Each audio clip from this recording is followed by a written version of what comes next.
Good morning, Middle of Georgia, and everyone else around the world through the World Wide Web. This is the morning roast for Manic Monday, September 30th, 2013. It's 8:09 a.m. Eastern Daylight Savings Time in Macon, Georgia, with Irv, Ed, and DB right here live from the Nut House.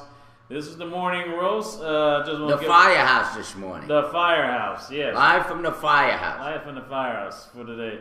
Get some subs. Yeah. We on fire. DB, you got a huge head, and that head looks way too small on you. Yeah. Thank you, Michelle Stacy. Always shooting off at the mouth in the morning. Yes. Good morning, sweetheart. Good morning, everybody. Good morning, DS Photo Guy. We got Good Time Radio on, and our very own Michelle Stacy. Yes. All right, so it's 57 degrees outside of Macon, Georgia. It's slightly sunny. The sun is trying to come out, trying to fulfill the song from Annie with a high of 80 or 79 degrees and a low of 57 degrees. And by the way, that hat doesn't look bad on you. Thank you. It does. Yeah. It is kind of snug. I will. Good morning, Nick Al. Yeah. It's kind of stuck on your head. Big head. Yeah. Anyway, why are we wearing fire hats? I have no freaking idea. But I went to Firehouse Subs. Yeah. And I had a great sandwich yesterday. And I also went and got the free coffee at Krispy Kreme. Yeah. Okay. And it was either that or the Krispy Kreme hats. Oh, okay. Okay. And if you're watching, and Firehouse Subs, if you're watching, maybe you'll be one of our sponsors. We walk in there and I go, so it's coffee day. Well, you know how they are around here, the way we work. Yeah, coffee. She looks at me like, yeah, it's International Coffee Day. Free small coffee. Yeah, she knew what I was fucking talking about. Because a guy came in after, and said, no. You weren't in there doing that, Ed. You weren't in there like that. You know what the fuck I'm talking about. No. But she did it to the next guy that came in, and then he had to pay for his coffee. I was like, dang. No. She probably put the money in her pocket, just like that one, the one we had the other day. What was that? He was ripping people off. Oh, Cheddar's. Yeah, Cheddar's. You got that one. Yeah, Cheddar's. Marking up the tips. Yeah, over tipping. Marking up the tips after they left, and she got caught. Wow. Yeah. Want to say good morning. They just got on AT&T. Saibuki's on. Who owns Cheddar's? Nick Cal 3000. Who's the big part? Yirak Wildcat is on. Yeah. And Clean Underwear. Very good. Very good name. Do you long Good to have clean and some got your clean name underwear on? on. If you got your name on your underwear, you're good to go. Yes. Yeah, Morning, you don't want that Saibuki. road rage on Morning, your underwear. Saibuki. By the way, did you see the NFL game over at London, England, over at Wembley Stadium yesterday? We started sports already. Not yet. I'm just I'll get into It's the. Monday, motherfucker! Yeah. Oh, by the way, we're going to start calling Monday Men Day. Monday. Yeah, we'll do a lot of manly men shit. Because of that new show coming out called Exactly. Men. We Are Men. So Exactly. then Tuesday will be Turd Day. Ew. Yeah, Thursday, right, Thursday, right. Very good. So Monday is Men so Day. tomorrow will be Toot Day. We'll be farting all day. No, Wednesday's not Women's Day. Wednesday is Hump Day. Well, then again, yeah. Then again, it could be Wednesday. Guess what day it is? Guess what day it is? Back. Guess what day it is? Hump Woman Day. Yeah, Hump Woman Day. That's perfect. Somebody left already. Oh, no, okay. DS is back. All right. Anyway, a lot of shit going on. I want to tell you about a fatal shooting here in Macon. We had that this morning at a fatal shooting at a Macon motel rather. Bibb County Coroner Leon Jones says 19-year-old man is dead after being shot in the chest. The shooting happened around 4:30 Monday morning. That means, damn, I was up already. I didn't sleep. I did the worst thing yesterday. I had coffee around 5 o'clock in the afternoon. Forget about it. I was up all night. I know. I was up all night too. I slept maybe not even an hour, I bet. Anyway, this guy was being shot during that time. Morning at the Scottish Inn Hotel. I didn't even know we had that. The Scottish Inn Hotel. The Scottish Inn on Rye Miser Drive in Bibb County. Joe's identified the man as Darius Washington. Of course, they spelled the name wrong. Sounds like a Jewish name. From Warner Robins. Yeah. Sounds like a Jewish name to me. Yeah. Darius? Oh, no, Washington. Yeah, Darius Washington. Police have not given the shooter's name or motive, which means that they got the shooter. There you go. First thing this morning, 4:30 in the morning, guy gets shot in a hotel. I don't know, folks. Madonna. And speaking of guys doing no good, Bibb County Sheriff's Office investigators turn David Lucas's case over to GBI. It took them long enough. Yeah, well, I know. How long was that? About a month ago? Yeah, about a month ago. Yeah. Bibb County Sheriff Office wraps up his investigation into the alleged assault between relatives of District 3 political candidates Elaine Lucas and Terry Tripp. Sheriff Davis tells WXGA or GXA the Bibb County Sheriff's Office portion of the investigation is now complete. The Georgia Bureau of Investigation has been assisting investigators in the case, and now the GBI is expected to present the findings to the district attorney. The incident reportedly happened during District 3 neighborhood party hosted by candidate Elaine Lucas. Lucas's husband, David Lucas, is a Georgia state senator, is alleged to have grabbed a 14-year-old son of Tripp by the neck during a confrontation. Lucas denies the charge and said he was trying to break up a possible fight. There you have it. And there was double shooting at Club Civilizations. Yes. What, Again? Friday night, I think. Actually, I think it was like Saturday night, yeah. Yes. Well, yeah, it's kind of more like a Heather Gray, because speaking of Scottish, Scottish, I have my Highlander shirt. So you're at the Scottish Inn, you're the shooter. Nah, I just had my shorts, had my sword shirt on. I mean, they shouldn't have to, not a magician. Yes. In case this my Highlander is, there can only be one. Can you see it? Toyota? Yeah, there you go. Highland. Oh, man, you just made the screen. Yes. Okay, well, not bad. Yeah. He's high on Highland. Nerd. Yeah, I'm a nerd, so what? Is that a belly shirt? Isn't what they asking? A belly shirt. Another one said you're a nerd. To cover up my belly, I guess it does one thing, but Twerk it, DV. Twerk it, baby. Anyway, good morning, oh dear, oh dearest Om, oh dearest Tom, oh dearest to me, oh dearest to me. Got it. Yeah, I'm showing some cleavage today. Thank you, ATT. That's a good compliment. Yeah, I got a V. Since I lost my car, though, I've been doing a lot more walking. So yeah. Anyway, no, I ain't got much titties. Anyway, I didn't take those what do you call those hormones? Hormones. Yeah, hormones that make you homo. Yeah. Oh my goodness. Or at least close to it. Nothing Anyway. Nothing worse than a hormone. Anyway, what else is in the news, Derek? Well, I got a story about Marissa Alexander's getting a new trial. Who the fuck Yes. Yes. Who the fuck is she?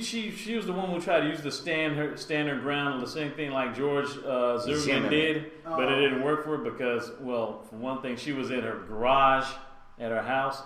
Marissa Alexander, the African-American woman who was sentenced for 20 years for discharging a firearm in Florida, despite pleading stand your ground. What color is she? She's black. Black girl. Yeah. Stand your Against ground her law husband, doesn't yeah. apply to black people. Remember that, Oh, folks. of course. Will get a new trial. Alexander, 32, said she fired a bullet at the ceiling because she was afraid of her husband. No one was injured. It took 12 minutes for the jury to convict her. Says Alexander, who had given birth the week before, testified that after an altercation regarding texts from her ex-husband, she locked herself in the bathroom. Her husband, Rico Gray, broke through the door. Jeez. Yeah. That was an ambulance. Broke through the rabbi and shoved her into the door. Wait, guys, go catch that fire truck. That was an ambulance, not a fire truck. Yeah, I know. They're coming to get us. You know, when you see one, you go running. Yeah, no. They're coming to take me away. They're coming to take me away. Do you know that 2 Dalmatians were spotted downtown the other day? Oh. Thank you. Finish that story, will you, please? Basically, Alexander testified that firing a gun to the air was a warning shot, was the lesser of 2 evils. First of all, that kind of killed her case because if you stand your ground, you don't give a warning shot. If you stand your ground, the warning, every shot counts pretty much because you're defending yourself. What if it was her last bullet? Then I guess she's screwed. She had to throw the gun at him. But obviously, she's the 20-year sentence she's getting that is because the appeals court judge ruled that the lower court improperly put a burden that the firing was a self-defense, but she couldn't. I guess she's gonna. She may get one, but the thing was the reason why she ended up getting 20 years was because she said she was trying to get out of her house, but she said she was trapped in the garage, but she couldn't find the key to get out of the house. Wait a minute. Did the guy break into our garage? No, she went into her garage and tried to get back in, but she was trying to look for a key. So if you're looking for a key, why don't you have a gun for? You're going to shoot yourself out like Sundance and Butch Sundance? Okay, I'm all confused. All right, she goes out and gets it. She's locked out of a garage. She goes and tries to get a key, or she's locked out of a house trying to get in the garage? Yeah, she's locked out of her house. She's inside the garage trying to get back in the house. Okay, and then who approached and how and who did she shoot? She tries to give a warning shot. She accidentally shoot her husband or soon-to-be ex-husband. And the thing is, the reason why she got 20 years is because her child, their son, was with him. So she almost hit hit her husband and her son. The wall. Yes. Okay. So she almost hit. She almost hit 2 people. So why the hell did she fire a warning shot for? Does it explain that in the story? Not specifically. No. Well, give it 20 years. What can I say? It sounds stupid. I mean, there's one thing. That's reckless. Yeah, that is reckless. That is No. reckless. I mean, yeah, it is reckless. Yeah. Because if you do, I mean, it's one thing to give. And a bagel. You just can't give a warning shot and say you were standing your ground. You know, Stupid it's woman. one or the other. Yeah, that's it. This is why I hate guns. Only stupid people know how to handle guns. By the way, there is I saw this wonderful poster, or actually it was a poster. It says, "It is your duty to own a gun and to know how to use it." Mm-hmm. I know, who knows, I know that. But I saw it on the wall, and I was a little impressed about that. Although I don't think it's anybody's duty to own a gun. Mm-hmm. But it is your duty that if you own a gun, to know how to use it. Yes. Give it 20 years, stupid ass. Anyway, I got some good news for you guys. Yeah, well, you know, I hate people that are stupid like that. Just why fire a warning shot? What kind of moronic shit is that? You're right. All right. By the way, for all you coffee enthusiasts like me, today is National Coffee Day. It was yesterday. And it's National Coffee Day. It was yesterday. A free cup of coffee. Yeah. Was that yesterday? Yeah. Well, how come the story is printed today? What is wrong with these people? Don't they update their shit? Well, it's the date. MAC. The date printed is September 29th. The date's the 30th. Which, by the way, I just want to say a shout out to my uncle Melvin. Screw Barrett. that. It's his birthday today. Well, tomorrow is the day of reckoning. What the hell is wrong with these We're going to people? see whether Obamacare gets pushed back a year. Yeah, that was or yesterday. we go into default. Okay. Well, here's more bad news. National Coffee Day was yesterday. How's that? Mm-hmm. And if you missed it, screw you. I missed it. Oh man. Yeah, anyway, go ahead, Derek. What else is in the news? Oh, what else is actually this past week, Thursday, I should say. The school board released the 2013 SAT or Scholastic Aptitude Test score results. Bibb County showed an overall improvement. However, Southwest High School scores declined. To help boost test results, Southwest students have been taking free SAT prep courses from Mercer My vision students. seems to be failing me. On Are you a boy or a girl? What do we got? Got a video going up? Okay. Well, on this past Saturday, this weekend, Southwest High School students took the practice SAT, which was hosted for the past month. Smith has been taking. Alexis Smith, a 16-year-old, was getting ready to take this practice test. This is every Saturday morning. I will come to school here, and we'll be doing different things dealing with SAT. What? And the first half, we'll do math and lunch, and then do English. For the past month, Miss Alexis Smith has been taking the 4-week free SAT prep sessions by Mercer University students. Particularly, these Mercer students are Taylor Feeney and Lindsay Autry. Both aspiring teachers. These Mercer students are doing it as part of Mercer Service Scholars Program. Cool. It's a program that gets students involved in the community. And basically, they want to do something to help their senior project, something, and really have an impact of just meeting a requirement for a class. And so what else than just basically getting students, especially high school students, ready for the SAT so they could go to Mercer or any other college that they choose. That's wonderful. For all you stupid kids, there you got it. You see that? Don't be so stupid. Get your SATs up. Don't pick your nose Stop and eat it. sitting on your ass all day and do something. Well, you Get it twerking all day. Don't you be morons.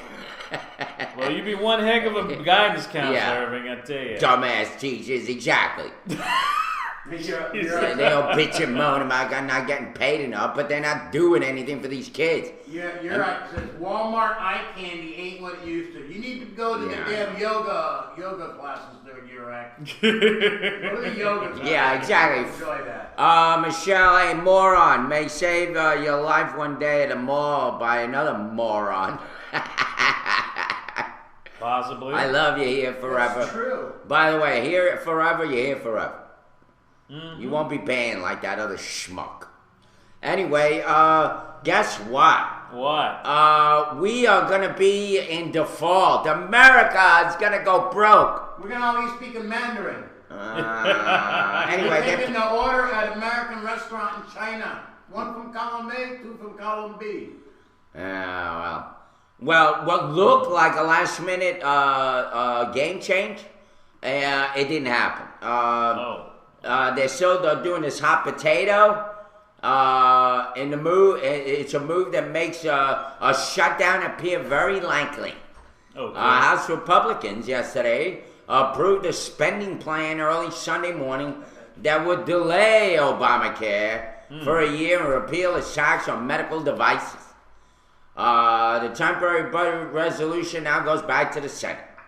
And of course, our president says is a deal killer. He will veto it. So more wasted frickin' time with this rat-ass government that we got. And it's no wonder why Congress has such a horrible approval rating. And all I can think about is that Mars attacks, when the Martians went in and sprayed all of them with frickin' and made them all disappear. Well, how do you feel about this Obamacare that the people who wrote it and are passing it and dumping it down our throats are exempt from it? That's because they got it. Because they got social medicine. What do you think these congressmen get? I mean, yes. Everybody Congress, gets that. That's why they're congressmen, turning it down. They didn't government give a people shit. get like You know what? benefits. I saw something the other day. Every congressman should make exactly what the median pay is in the area that they represent. That'll make their asses work hard. Yeah, Yes. you know what? I mean, literally. Fuck them bastards. These guys are all especially when they're trying to- part-timers. Especially they're trying to get sales tax on those who like buy or shop on the internet. So they're trying to add taxes on. They already did that here. No. Anyway, we're going to have a government shutdown. That looks more than likely. Which means that museums are going to be closed. Parks, Government workers will go home. Half of them are scumbags anyway, so who cares? Let them go home. Let them think about their job and do a better frickin' job. All those hateful people behind the counter that never seem to take care of you. Look at what happened. There was a film on the other day in the post office in New York City, Brooklyn, New York. There's a guy ranting and screaming at the woman because they were on a line almost an hour and a half. I mean, this is ridiculous. And don't tell me that the post office is not a government entity. It's paid by Congress. It is a government job. Those scumbags in the post office are the worst. They're no good. That's why they're going to go out of business. Those morons. You go to the post office, you wait there forever. And then they treat you like shit. Like, oh, you're doing me a favor. Yeah. Are you crazy? You morons. No wonder people go postal in those places. Yeah. Speaking going postal. Yeah. There was a pastor in Louisiana who was shot and killed while preaching. Yeah. So somebody was going postal. Must have been a bad sermon, boy. How many times have you wanted to do that? What? Never mind. Unless I want to find a shortcut to hell, I guess. I don't know. Well, America is imploding. Yeah, bond is set at $1 million for a Louisiana man accused of shooting and killing a church pastor as he preached in Lake Charles, Louisiana on Friday night. Yeah. Colchester Parish Sheriff's deputies arrested 53-year-old Woodrow Carey, a church deacon, and charged him with second-degree murder after he called 911 and told the dispatcher what he had done. Sheriff spokeswoman Kim Meyer said. Witnesses told police that Carey walked into the Tabernacle of Praise Worship Center around 8:20 p.m. 8:20 p.m. Friday. Okay, this must have been during a revival. Yeah, revival. Revival, except he's not a part of the revival now. Yeah. He's going to have to wait till the resurrection comes. Yes, Carey basically went to the Tabernacle Worship Center around 8:20 p.m. that Friday night and shot Pastor Ronald Harris twice. The first time as Carey entered the church, and then again at close range after Harris had fallen to the floor, Meyer said. That's ridiculous. Carey fled the scene on foot, but later called the sheriff's office and surrendered without incident. Since during his arrest, Carey directed the deputies to two guns he had discarded in a wooded area. One of the firearms was a shotgun and the other was a pistol. Police said, and they also said that they have not said which weapon was used to kill the pastor, the pistol or the shotgun. Colchester Parish Chief Deputy Stitch Guillory told CNN that there were 50 to 60 witnesses at the church. Harris, who was inside the church when shots fired, recalled the type of man her father was. He was a strong person, and whatever came his way, he stood on the word of God. He never wavered, she told KPLC, struggling to hold back tears. So basically, wow. Anyway, who the hell knows? Stuff. Oh well. Michelle Stacy says I had sex with my pastor. Yeah. Oh well. I thought you were and Jewish. I told her, I forgive you, Michelle, but I hope it was good enough for you to risk going to hell over. Yeah. At least he's not altar boying.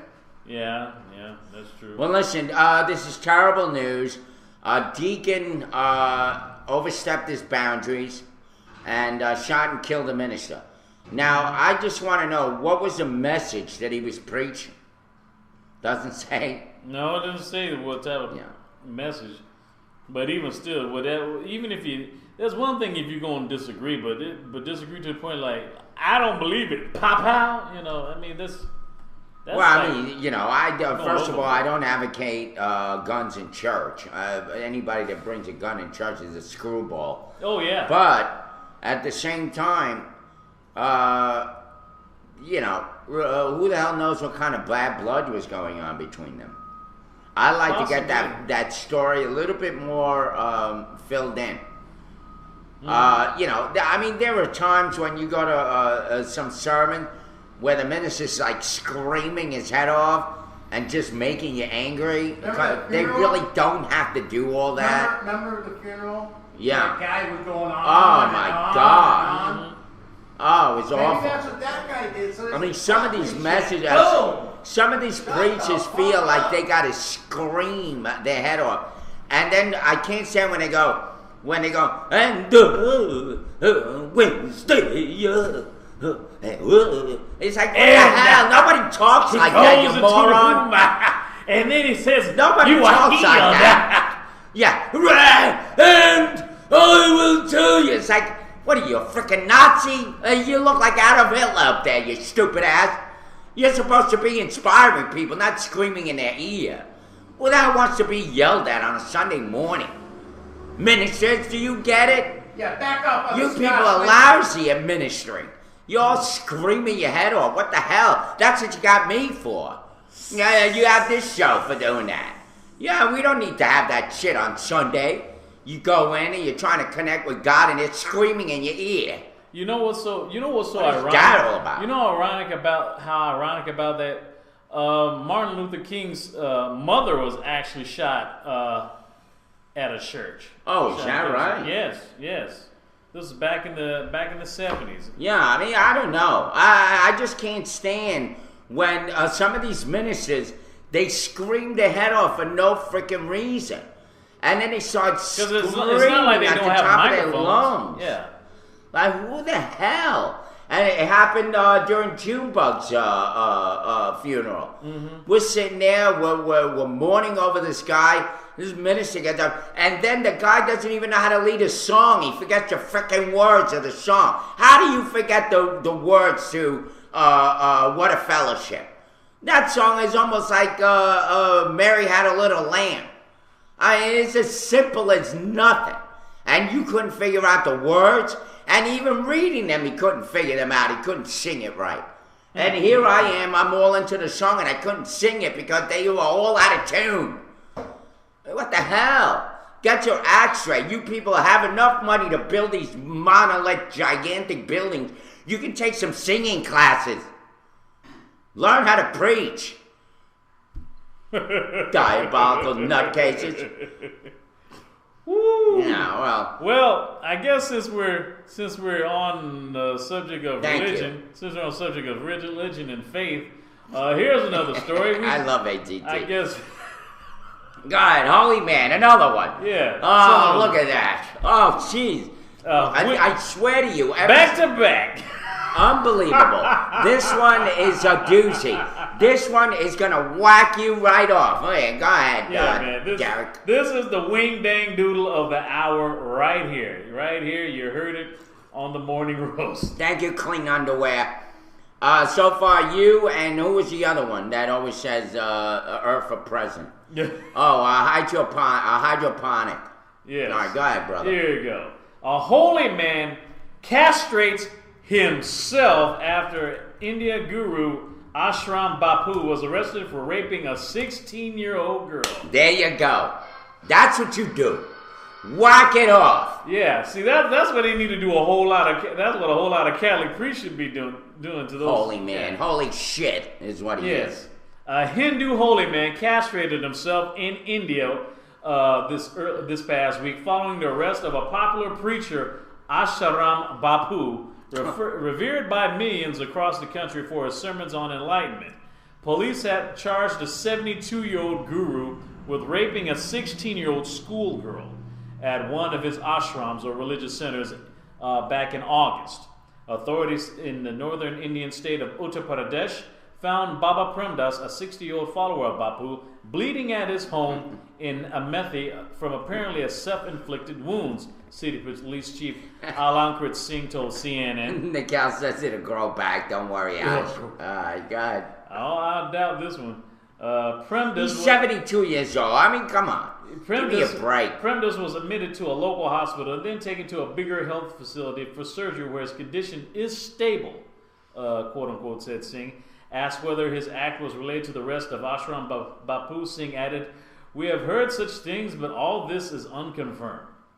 Says, some say it was Bapu's arrest, said Singh to AFP earlier, but some say it was because he feared ended up in Bapu's situation. No one knows. Bapu has denied the sexual assault allegations leveled by the teenage girl and her parents, both devotees of the guru. The elderly preacher has also claimed he is physically incapable of rape, but police say medical tests show him to be in good shape. Wasn't Yoda a guru? Where did it come up with these names? Guru? No, he was a Jedi, He not was a a guru. Jedi. That's a different. Oh. Do or do not. There is no try. That's what he sounds like now after he cut his nuts off. At 72 years old. No, he probably sounds like Jar Jar Binks right now.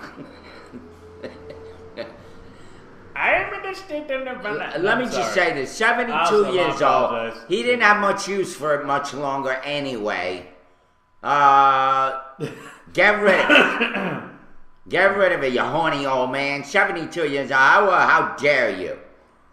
You should be flaccid by now, you stupid ass. God, what was he raping her with? Could he even get it up? That is a good question. Well, 72 is not that old, but still, you know. Mm-hmm. Obviously, he's a horny old bastard.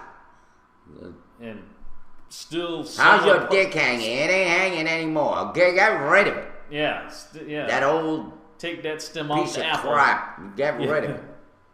Disgusting. Wow. Anyway, I'm let me surprised see. 17 was He still says, real hey, see, enough. Derek, sometimes Curry can cause you to act all crazy and shit. Going to bingo halls and speaking in tongues when you dab B6.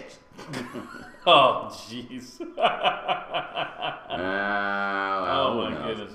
AT&T says, remember the late 60s and 70s?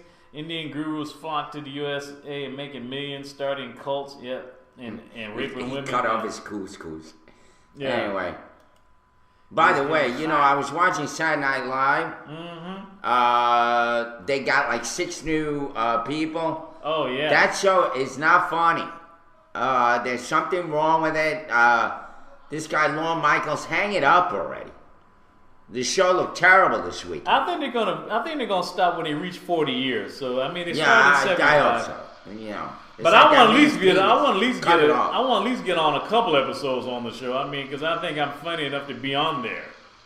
I really do. Yeah, okay. I mean, since Man TV's no longer on TV, I'm thinking, hey, I should be funny enough to be on Saturday Night Live. But at least be able to do the weekend update. That's Yeah. for sure. That's for sure. Anyway, terrible. I like Derek's impressions. Why don't you do an impression of somebody? A Saturday Night Live character. Okay. Hello, I'm Stefan. I'm on the show. How about Mongo? That's from Blazing Saddles. No, it's Mongo. Mongo. Mongo it was Mongo, that monkey gay guy that used to bounce around. He's no longer on the show. Anyway. Keenan says Keenan he needs to get the hell out of there. Oh no, man, Keenan he can be really funny. I mean. Manjo. I don't remember Manjo. That's what I guess what you're talking about, Monjo. Yeah. Anyway. But anyway, the flames Keenan, are getting higher. They're going up my nose. Yeah, Keenan used to be on Nickelodeon, so I'm going to give the dude a chance because the dude was on Nickelodeon. He was on the kitchen. Yeah, he was a gay stripper. Mongo, the gay stripper. Yeah, I'm not too familiar with that particular character. Now I remember the show on Saturday. I remember Garrett Morris when he played this Dominican baseball player. He says, "You know, baseball is it's very, very, very good to me. It's very good to me. Baseball is very, very, very good to me." Yeah. Yes. Poor guy. Whatever happened to that guy? That guy became like a 3-bit player on like these crappy shows. Oh yeah, like Martin and he was on Martin for a while. One was a successful show, but But he was on that show. He's on that CBS show, Two Broke Girls. He's shaking. Because he's broke guy, broke guy. Yeah, he pretty much died on the vine. Him and the other guy, Dan Aykroyd. Dan Aykroyd's got a gigantic belly. He got all old, jowly looking. Mm-hmm. I mean, he was never a good-looking guy, but geez, man. But boy, he did marry. That guy He did aged marry bad. Kudo. I mean, he had his hot wife Donna Dixon, who was on that show Bosom Buddies. Remember that? Yeah, she was on there. That was like one of Tom Hanks' I think first TV shows when people first knew about the guy. So I'm guessing That's how he actually got famous. He was on that show Bosom Buddies. It was on for like a season 2 on ABC. He had like a couple of bit parts on Taxi and Happy Days, and then he had like a couple of episodes on Family Ties. And then it wasn't until he got into the movies that's when he really blew up. So. They died on the vine. Yeah, and there's a few of them. There's quite a few of them on Saturday Night Live that never really made it. Like Nick Tim Coran, Meadows? Nick Coran was it, or Dick Coran, or some Coran? He's the one that played Mongo. He died. Yeah. He was funny when they would do that. The brothers dancing to that song, and they would bump the women in between them. You remember that? Oh, okay. Yeah. Oh, and Tim Meadows, the ladies man. Yeah. Yeah, the ladies man. Yeah, Tim Meadows, one of his favorite characters. You know what? It's kind of funny. Yeah, there was a sketch on Mad TV. They did that. It was like Talking Dirty after. I think Phil Lamar. He had a sketch that was similar to Tim Meadows' character, the ladies man. They stopped doing that for a while because it was so similar to the ladies man. Back when Mad TV was actually funny. Yeah, I was watching a movie yesterday with Mike Myers called Love Man, or The Love Guru. What? Ooh, yeah. What a stupid, crazy movie. He had Kanye West on there. I mean, that's how bad this movie was. Mm-hmm. You have Kanye West on there, all playing like he's a nice guy. And by the way, Kanye West has been really nice to the press. Mm-hmm. Probably because his mother-in-law probably said to him, "You better get your ass straight. You're gonna wind up in jail." He's got that lawsuit. I hope they hit him hard for beating that photographer up. I hope they hit his ass hard. Throw him in jail. Make an example of that scumbag. Well, I doubt it, because people hate the paparazzi anyway. So as many times they get at clicking camera flashes in people's face, especially the kids and stuff, this is probably scaring the heck out of them, think it's the police or something, or space aliens flashing like, lights and stuff. I noticed something about TV. It's almost like a mafia, right? Okay, they got this new Robin Williams show, which, by the way, it's the crazy ones, yeah. Yeah. And then, what do they show? They show the movie Insomnia. All frickin' weekend. You got Insomnia playing 12 and 15 times. Mm-hmm. I mean, he was horrible in that movie, too. There's sleeping pills everywhere. Hooah! Let me tell you. You talk about a hooah.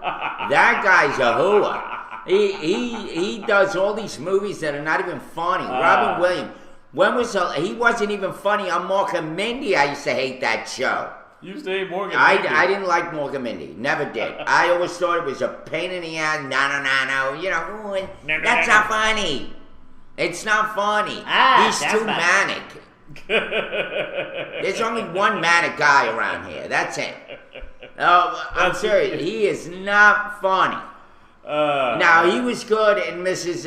Goodfellow, whatever that was. Mrs. Doubtfire. Doubtfire. Goodfellow. Yeah, Mrs. Goodfellow. Doubtfire. After that, she washes clothes and whacks people coming to your town. Yeah. Come to yeah. You love Robin Williams, so why don't you use your gun and shoot his ass? The guy sucks. Kanye is in an online fight with the late night host, Jimmy Fallon. Yeah, because Jimmy Fallon put him in his place. Jimmy Fallon, that was a great skit. He had the little kids drinking a shake. What happened was they had the real interview in BBC with Kanye West. Yeah. Which he was all over the place. I didn't understand what the hell he was talking about. And I saw this video like 4 times. And not once did I understand what the hell he was talking about. Mm-hmm. So Jimmy Kimmel put on a video of Kanye West as opposed to a little boy acting out. It was funny as hell. Kanye's got as thin as his skin as you could imagine. Yeah. Somebody ought to kick his ass. I'm serious. Yeah, I wish that there was somebody that could just whip his ass in front of everybody. That dude's skin is about as thin as a peach. It just bruises up and looks really quick. Yeah, he thinks it's himself as important. Look, dude, just be happy you knocked up Kim Kardashian. Exactly, that's about all, because your music sucks It sucks. It sucks. It sucks like a presidential intern. Yes, believe me. Monica Lewinsky made more noise and better noise I'm sorry. blowing the president with that snapping noise. Whatever. Yeah, AT&T said Derek should make a baby with Kim. Nah, that's all right. No. I can't stand I Kanye don't West. want to get no sloppy seconds, or at least in Kim Kardashian's case, sloppy 15ths. But in sloppy 16ths. I mean, really. She probably didn't even feel you going in. She's just got a hole like a freaking train tunnel. Yeah, it's like throwing a hot dog in a hallway. Just She married that football player. What was he? Basketball player? Football player? The guy with the gigantic mongoloid head. Yeah, Chris Humphries. Yeah, he looked like he had a retarded person's head on his body. Like you know how those midget people with the long heads. Yes. That's what he looked like. Oh, geez. Like a gigantic mongoloid head. Well, the man is like 6'8". Of course, he's gonna have a big head. It wouldn't make him sense. He was got a little golf ball head, and he's 6'8". Yeah. Yeah, Kanye made her pregnant while she was still married. Yeah, adultering fool. Yes. She couldn't wait. Oh, just bang me now. Give me a baby now. Don't worry about me being married to that mongoloid. I want a baby. Creepy looking guy anyway. Yeah. I remember there was a dude actually I went to college with that time back in time, and he looked just like Chris Humphries. You know, except he had like a buzz cut and stuff. Yeah. He looked like a modern day version of Lurch from the Addams Family. I'm serious, the guy's ugly as hell. Yeah, he looks like Lurch, and one of my female friends basically called him, oh yeah, I can say he looks like a orangutan. Anyway. By the way, you ever notice Kanye West's face looks swollen all the time? Yeah, because there's just something about his head. It's a pear shape. He broke his jaw in a car accident and something like that. So basically, ever since then, ever since his cheeks healed up, man, got jaw in the corners and pass jolly and face. Man, he's just like, Yeah. Anyway, it's like his mouth is just got. I guess it's the bone just grew back like that, Are you so far in England, Saibuki, that you haven't been keeping up? We're talking about a lot of shit here. We're all over the place. We talked it's about Monday morning. What do you want? We talked about a pastor who got shot by one of his congregation during a revival, got shot and killed. And then we talked about this holy guru in India who basically castrated himself. Today is Men Day. Remember that. Most of the stories you're going to look at has to do with men or men behaving badly. Yes. We're talking about Kanye West right now. I don't know if he's much of a man, but whatever. Well, he got some mandibles, some serious jawbone. But in other news, basically this is, I guess, from FAMU, Florida A&M University says the students' deaths prompts hazing and bullying forums. It says this is from Decatur, Georgia, by Cody Rhodes of WMAZ. The parents of a Florida A&M University student who was killed in a hazing ritual are hosting community forums to educate the public on hazing and bullying. WGCL-TV reports Pam and Robert Champion Sr. hosted a community meeting Saturday night in Decatur, Georgia. Their son, Robert, was killed in a marching band hazing incident nearly 2 years ago. Pam Champion says she and her husband felt compelled to reach out to other families to help out other parents to avoid the type of loss her family has experienced. Robert Champion Jr., as you know, was a drum major at Florida A&M University, an HBCU, and died after being beaten in November 2011 after a game in Orlando. He didn't survive the injuries, unfortunately. Panelist Ivory Lucky told the audience that physical punishment isn't worth joining organizations, regardless of how important they may seem. Well, there you have it. They haven't. Oh well. Yeah. Hazing and bullying farm. Why don't you just tell these kids to stick to their homework, stick to their schoolwork, and stop getting all these extracurricular crappy activities that they like to do? Mm-hmm. There ought to be something like, in order for these kids to stay in college or stay in high school, if anybody gets involved in hazing or in drinking, you're suspended and thrown out of school, and screw you. Goodbye. Your whole career is over. And I'm sick and tired of these 17 and 16 and 17-year-old kids getting away with murder. And, he's still underage. Bullshit. You know the difference between right and wrong.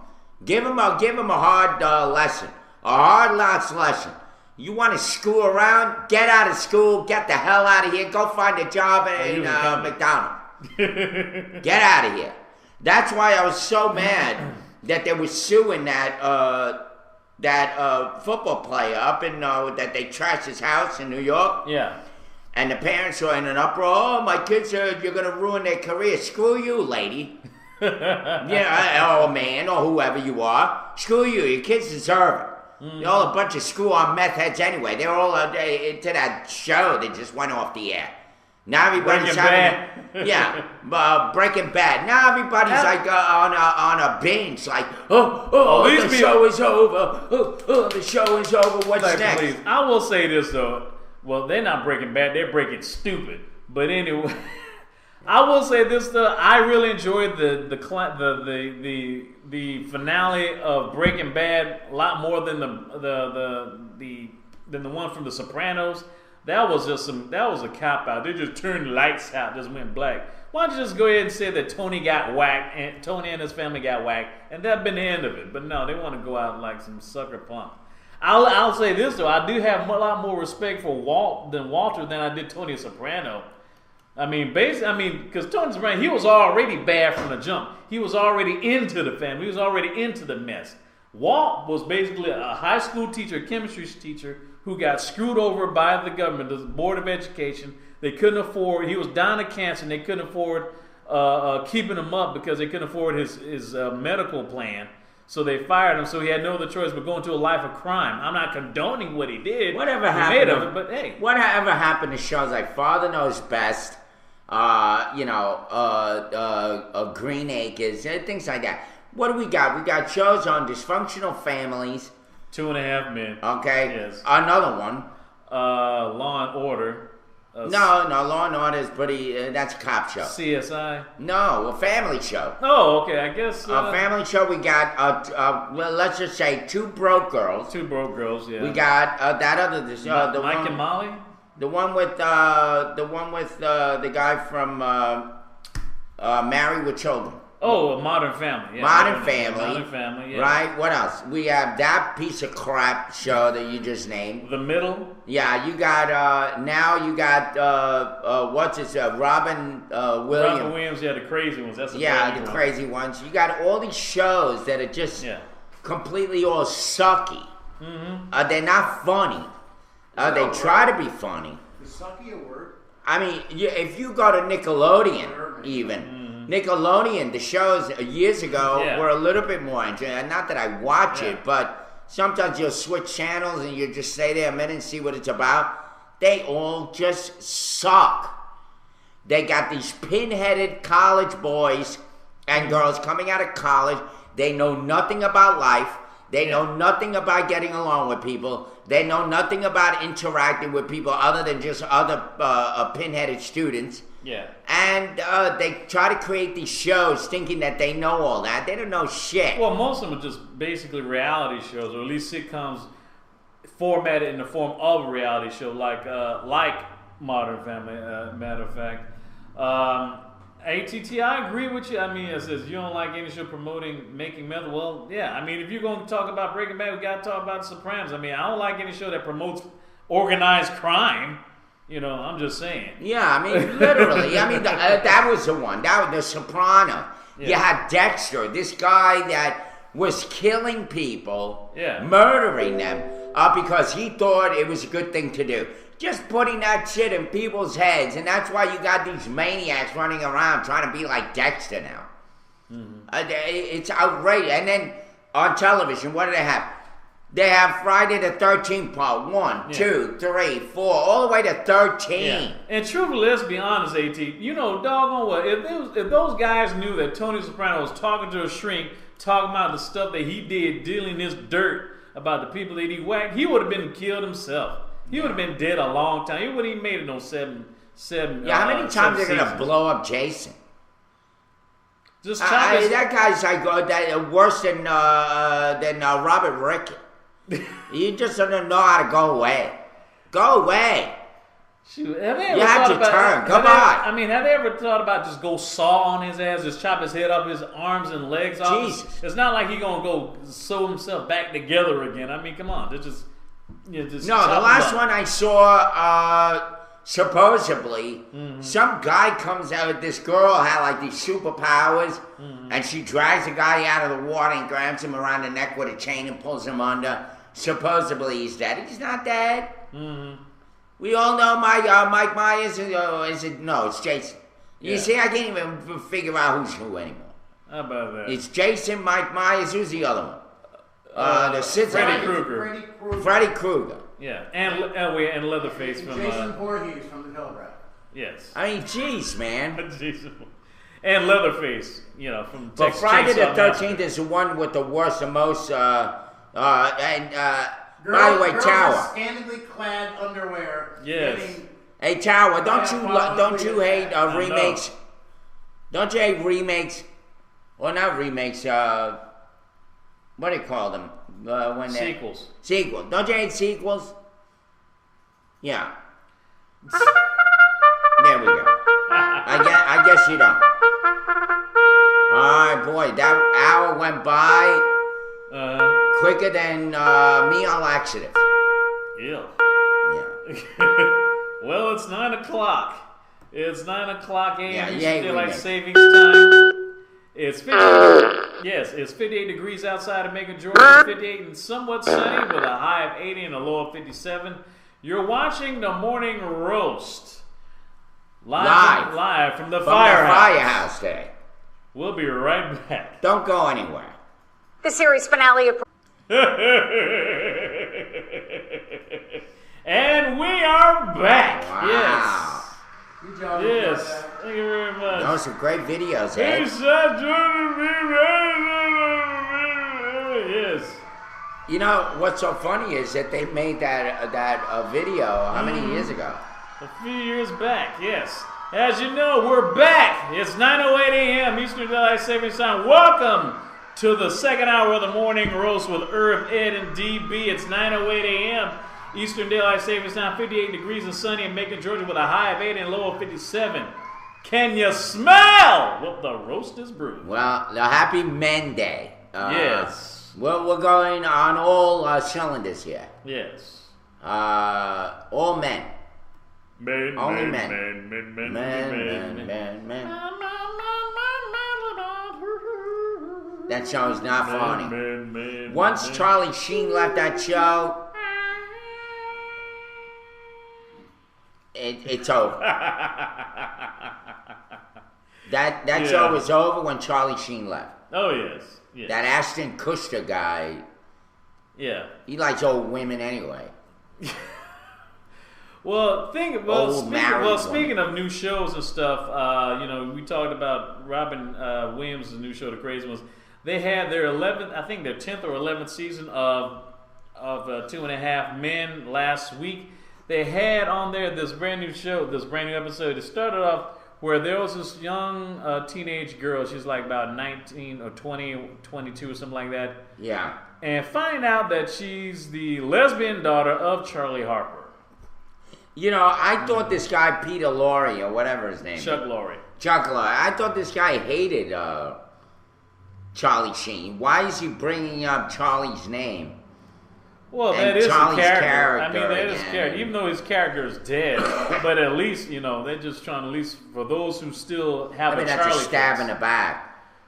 Well, possibly. I mean, Like his daughter wasn't straight, and he made her lesbian. yeah, but she's just like Charlie. She fondles and goes crazy over it. She's a coochie hound. Just like her dad. Oh, Goes really? over crazy over Yeah. women. There you go. She's a heavy drinker. She smokes cigars. So yeah, she's just like her dad. Ah, I see. Just basically, Yeah. and Happy Men Day, by the way. I guess in the Cal's Batman and Robin. basically Charlie's daughter on the show. She's basically Charlie with a couscous, so to speak. I didn't know Batman had a mustache. Anyway, what else?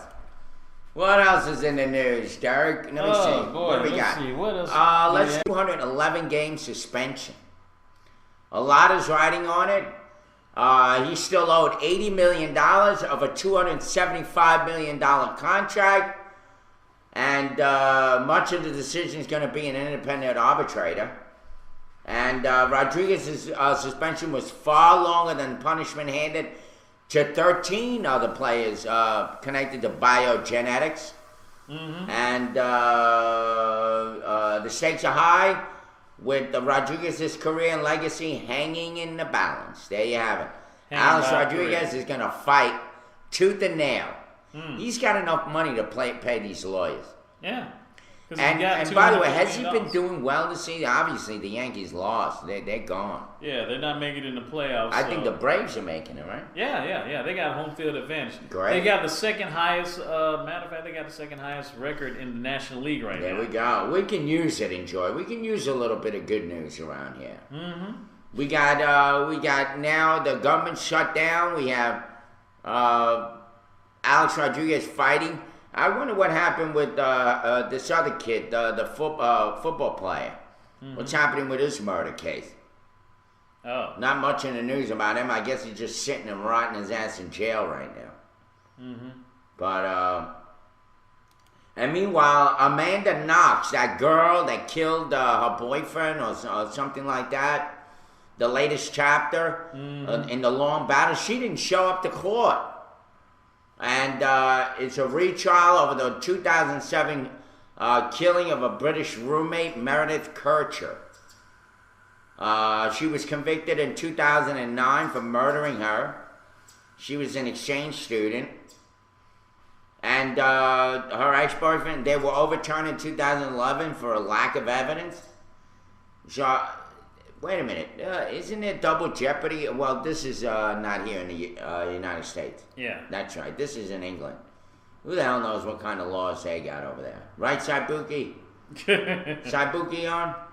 I think, yeah, he's still there. Yeah, Saibuki. How's the laws over there? No, I think he's gone. Oh, okay. All right. Well, whatever. Good luck. Mm-hmm. Amanda Knox. They're going to knock her out in a jail. That's true. Who cares? She's trying to get another murdering fool. Yeah. Murdered that kid. Anyway, what else? Yeah, there's another story about Georgia woman who's not allowed to change name on license. This is in Sandy Springs. A Georgia woman says that state officials won't allow her to change her name on her driver's license to reflect her marriage to her wife. The Atlanta Journal-Constitution reports that Danielle McCollum was trying to add the last name of her wife, Shakira Tucker, to her Georgia driver's license this month. The couple, both 24, in July, got married in Massachusetts, where same-sex marriage is legal. Tucker had no problem last month getting her last name changed on her license to McCollum Tucker, but when Collum went to the same Department of Driver Services office, showed the same marriage certificate, she was denied. A department spokeswoman said that she couldn't comment on the couple's complaint, but she said that the state constitution prohibits state agencies from accepting same-sex marriage documentation for any purpose. That's crazy stuff, right? What are you gonna do? Well, no. You got all these people right now with fake driver's licenses running around. Yeah. It's like, what's the big deal? By the way, the United States Department of Agriculture has established and declared Georgia, Central Georgia, that's us here, a disaster area due to all the flooding that's been going on. They haven't been able to harvest the land, I guess. And Tom Vilsack, by the way, that guy ran for president. Vilsack. Tom Vilsack, our hearts go out to Georgia farmers and ranchers affected by the recent natural disasters. And they designated some money, I guess, they're going to, for low-interest emergency loans. The farmers eligible counties have 8 months to the date of declaration to apply for loans to help cover their actual losses. So we had a lot of rain here in Georgia. And because of that, we weren't able to grow. The hell did we grow here? What do we grow in Georgia? Peanuts. Peanuts. Peaches. Peaches. What else? And blueberries, because our rise in blueberries went up since the peaches went down for a while. Big fruit. But And yeah. morons. Yes. Yeah, I mean, who else? Hey, Tower, what else do they grow here? Morons. Tower, do you know? Do you know Marijuana. anything? Pine trees. Yeah, Warrenton has pine trees. Pine straw. Oh yeah, and also Matt. Mm-hmm. Matt. Oh yeah, man. Yeah. Yeah. I say it's over when I say it's over. Italy is a place where scientists were convicted of murder for not predicting an earthquake. Are you kidding me? Mm-hmm. Look out, they go assholes. Yeah, thanks. And incompetent politicians. Oh, Tower. They're not kind. Tower. Now, Tower, I don't smell a sore loser, do I? I just want to get his rile up. Yeah, I see dead people. Yeah, that's true. Anyway, weird political candidate. Sorry, Tower. That's just the way it is, Tower. You know how it is here. I mean, look, we're going to have the same kind of runoff once again. Who are the only two candidates standing right now? Jack Ellis and Robert Rickett. Yes. They are perennial mayors. They're going to be mayor till the world ends. Mm-hmm. Because really, when you think about it, how many real competent candidates are there? Not even the ones running. Mm-hmm. I mean, really, think about it. Yeah. How many, really, what intelligent people are going to be running in Middle Georgia Yeah. that can run this place? Not only run this place, Mm-hmm. but be able to relate to the people in the community. Know how to go out and do shindigs and hobnobbing and all that crap to get the money here. They got to know how to run a county. Yeah. How many guys are there, really? I mean, think about it. Mm-hmm. Who's out there? Me? Yeah. Maybe Derek. Let Derek be the mayor. Right, Mayor Derek? Yes. Mayor Barrett. Yeah. Yeah, it'd be I really like cool. that. Mayor Barrett. Yeah. First of all, the first thing I would do, I'll at least get the Bibb Theater going as a movie theater. Actually, have at least 3 screens. Yeah, up screw there. the rest of the city. Let's just get the Bibb Theater going. That's enough on your plate. Yeah, because I know people are tired. That shithole has been People are closed tired of forever. driving 7 to 10 miles over to Amstar. That's just way too long just to go to a movie. I mean, just to see a movie. Yeah. That's way too far. Way too far. Well, Speaking of produce, we were talking about like pecans, peanuts, and peaches. yeah. There's something about Georgia pecan growers are tapping into the emerging Indian market. Go ahead and make your jokes, people. Go ahead and make your jokes. You would have loved that, The Love Guru. Did you see it? Unfortunately, yes. Unfortunately, yes. You loved the ending of that with all those women dancing. Well, that was the only good part about it. But other than that, that's still 2 hours. That's still an hour and 55 minutes I'm never going to get back. Wasted time. Yeah. It was not funny. It was not funny at all. That's an empty victory right there. It's horrible. But speaking of which, talking about pecans, and at Mason Pecans in Fort Valley, China is their biggest client with over 1 billion people strong. No, go figure. It's where 80% of their annual product goes. General partner Trent Mason says China has been a popular destination for Georgia-grown pecans because of China's importance placed on health benefits. Mason said that they'll dip their favorite soy sauce in it and let them soak. They eat pecans at their games like we eat boiled peanuts, believe it or not. And it says 80% of the world's pecans are grown in America. And much of that is from here in this state of Georgia. And China is the largest foreign market of U.S. pecans until now. Wow. Yes. You know, those Now- people, they eat like cows over there. They Well, China does, but not. they eat everything's vegetable. Even when you go to a Yes. Chinese restaurant, they give you 3 little pieces of meat and a lot of vegetables. Yeah, but the They're thing like is, freaking cows. Or maybe you'll have a cat or a dog or two. yeah, maybe. but the thing is, now that China's a big client of these pecans, Mason now says that India's now in the game. It's now in the same position China was 5-6 years ago. So now you have China, but also India vying for being a big client for Georgia pecans. Yeah. It says, but the problem is that the Indian government imposes a 10% tariff on other tree nuts such as almonds and Yeah, pistachios. because China shows a tariff us up the cahoots. We should charge them extra because they charge us for their shit. Well, yeah. You know, everything's made in China. Well, the reason why we owe them that. You know, we don't owe India that, but we owe a lot of it from China. Yeah. But guess what? That's the thing. After learning the U.S. Trade Representative Michael Froman would be in talks with the Indian Prime Minister, he sent a letter. Froman asking him to put the pecan tariff issue on the agenda as well. It says Mason says just lowering the rate comparable to other nuts would make India a prime target for their business. Ha! Nikhil says coat the pecans with lead paint and sell them to China. Dang. Yeah, Georgia nuts ain't that funny. No, I'm sorry. We are We're known good for our nuts. at exporting our nuts. Woo, boy! Why did I see that? Why did I see that? You opened up the door to that. Why? Yes, I did. You opened up the door and the nuts Open the came rolling barn. in. Open the barn door on that one. Matter of fact, y'all, one of our viewers, Yalebot Abraham, she was telling me something. Says, did you know that KA fraternity Kappa Alpha also stands for Ku Klux Adelphon, which was the original name of the Ku Klux Klan.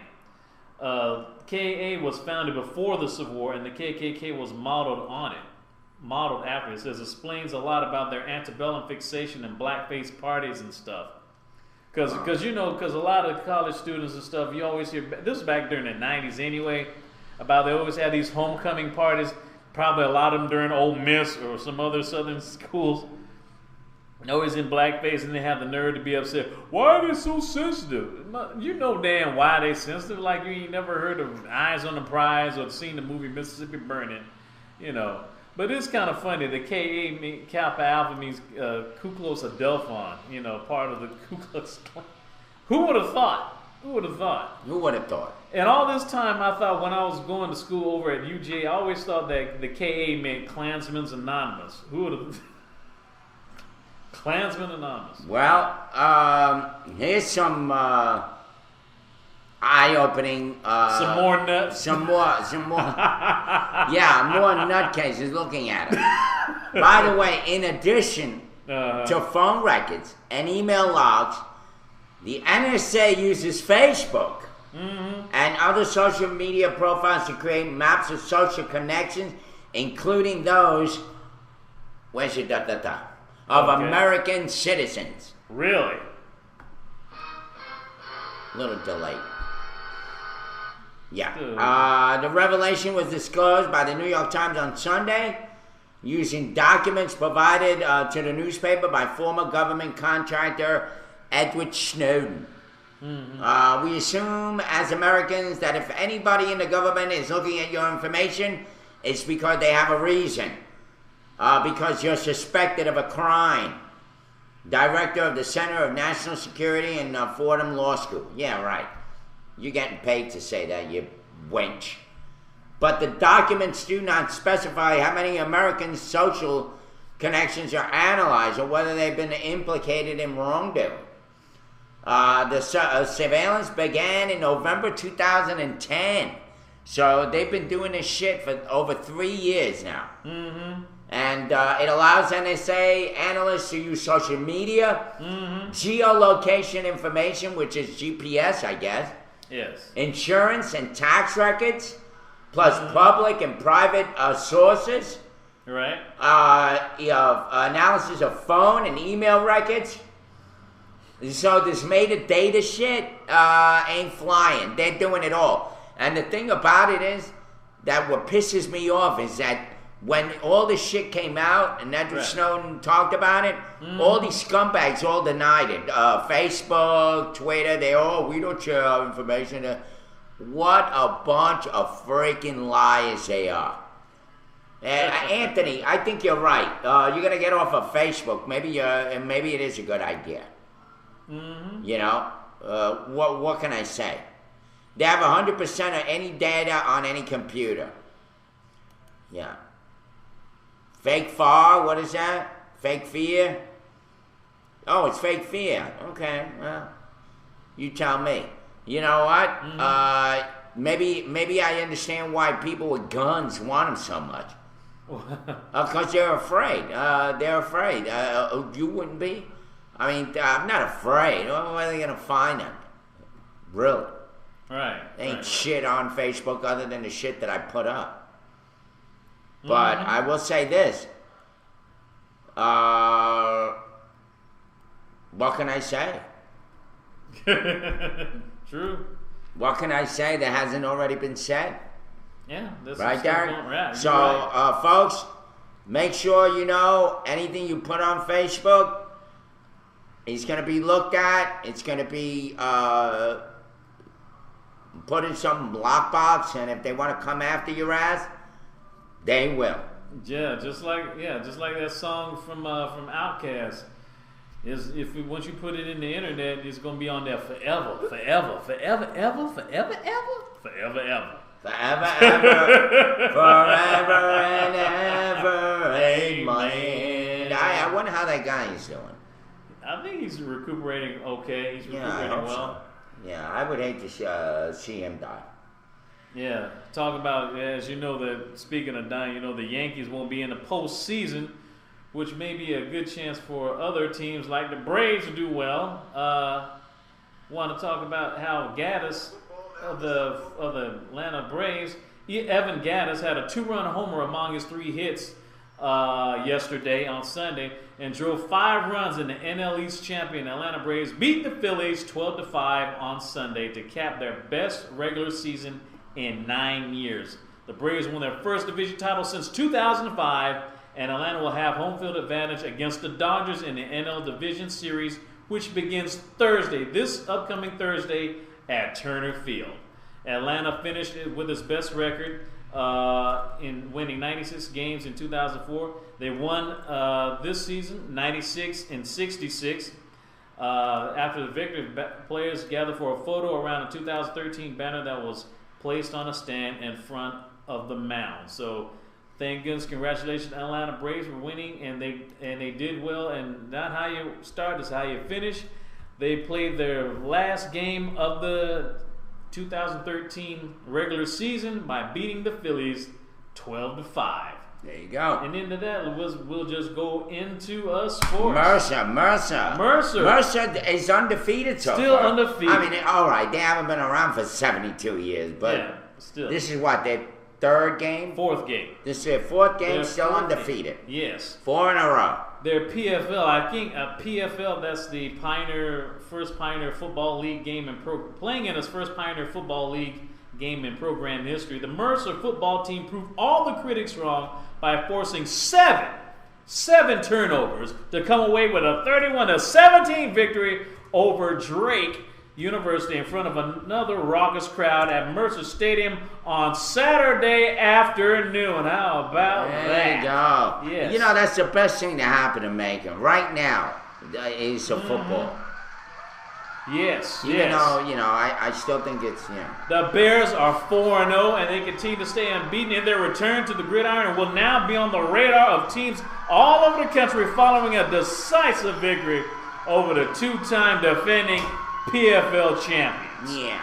Turnovers proved to be the difference maker as the Mercer defense, who ended the game as the top-ranked defense in the country, picked off 4 passes and forced 3 fumbles to keep the Bulldogs off balance all afternoon. Yeah! Coming off a Drake fumble in the first quarter, leading 3-0, redshirt freshman John Russ took over and broke through with a quarterback keeper in the middle. After breaking through the line, he found himself in a foot race in the secondary and legged out a 44-yard touchdown to give Mercer a 10-0 lead. And they happened to, as you know, the final score was 31-17, Mercer over there you Drake. Go. Good, congratulations, Beth. Also in other sports. Did I say dogs? Well, yeah, unfortunately, that's Drake. They also have another game.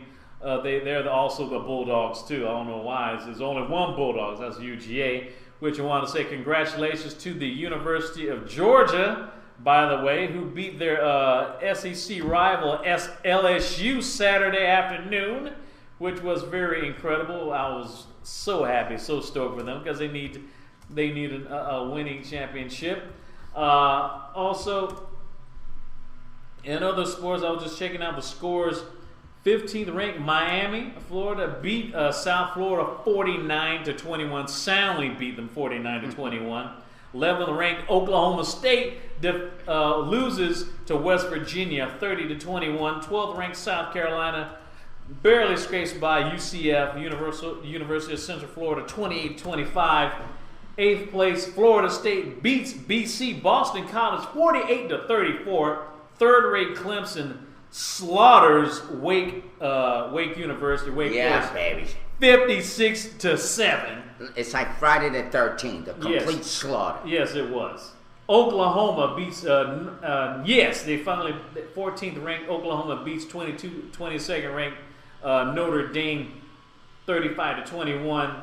UGA defeated the LSU 9th ranked. UGA is now I guess now 6th place now because they beat the former 6th ranked LSU 44-41. Number 1 Alabama. Dang, can anyone beat them? Number 1 Alabama just blanks Ole Miss, Mississippi, ranked 21. They beat them 25-0. 16th ranked Washington beats Arizona 31-13. 20 ranked Florida, University of Florida beats Kentucky 24-7. And TAMU, 10th ranked TAMU beats Arkansas 45-33. And also, number 4th ranked Ohio State. Wow. Ohio State beats Wisconsin 31-24. 5th ranked Stanford. Oh my goodness. Another slaughter. They beat Washington State 55-17. 2nd ranked Oregon. Oh my goodness. Back-to-back killings. Second ranked Oregon beats California 55-10. Jeez, when did they get this? They're playing like it's no tomorrow or something. My goodness. And 25th ranked Fresno State defeats Hawaii 42-37. He can't see Ohio or Stanford beat Georgia. You know what I mean? It's like you're getting an erection over this. Oh my goodness. Oh my God. Jeez, By the way, in the count says someone tell. She's gonna blow. On the count 2000 says someone tell Eddie doesn't eat 4 bowls of high fiber cereal each morning. Only 1. You're right, Wartown. They should be number 4. Wartown, are you still in Georgia? Mm-hmm. Is he still in Georgia? Yeah, I guess so. Must be. And also, somebody asked a question. Warner Robins. Yeah. Derek, somebody asked a question. Mm-hmm. He said, where the hell is it? Can someone answer why was I watching NFL yesterday played in England? I guess it's because they're trying to make NFL broaden the NFL craze in England, just like they're trying to bring soccer over here. You know, They bring football over here, we bring football over there. I'm sorry, that was ATT who asked that. Yeah. By the way, I'm glad you said that because on the NFL, I got sound effects to go along with your sports. Oh, okay. Well, before I go into NFL, I'll just go into the current rankings right now. So far, as we know, unfortunately, I guess since me being a Georgia fan and Georgia alumni, Alabama's still number 1. Can't stand Alabama. That's Rick Knight. Yeah, Rick Knight's on Rick Knight's the coach. Alabama's ranked number 1. Number 2 is Oregon. Number 3, Clemson. Number 4, Ohio State. Number 5 is Stanford University. Number 6, UGA. Number 7, Louisville. Number 8 ranked is Florida State. Number 9, Texas A&M. And LSU, who was originally number 6, drops down to number 10. Number 10 in the top 10 of the rankings of college football. Excuse me. UCLA is ranked number 12. Oklahoma's number 11. South Carolina's number 13. University of Miami, Florida is ranked number 14. Washington's number 15. Florida's all the way down to 18, and Texas Tech is in 20. So they round out the top 20. There you go.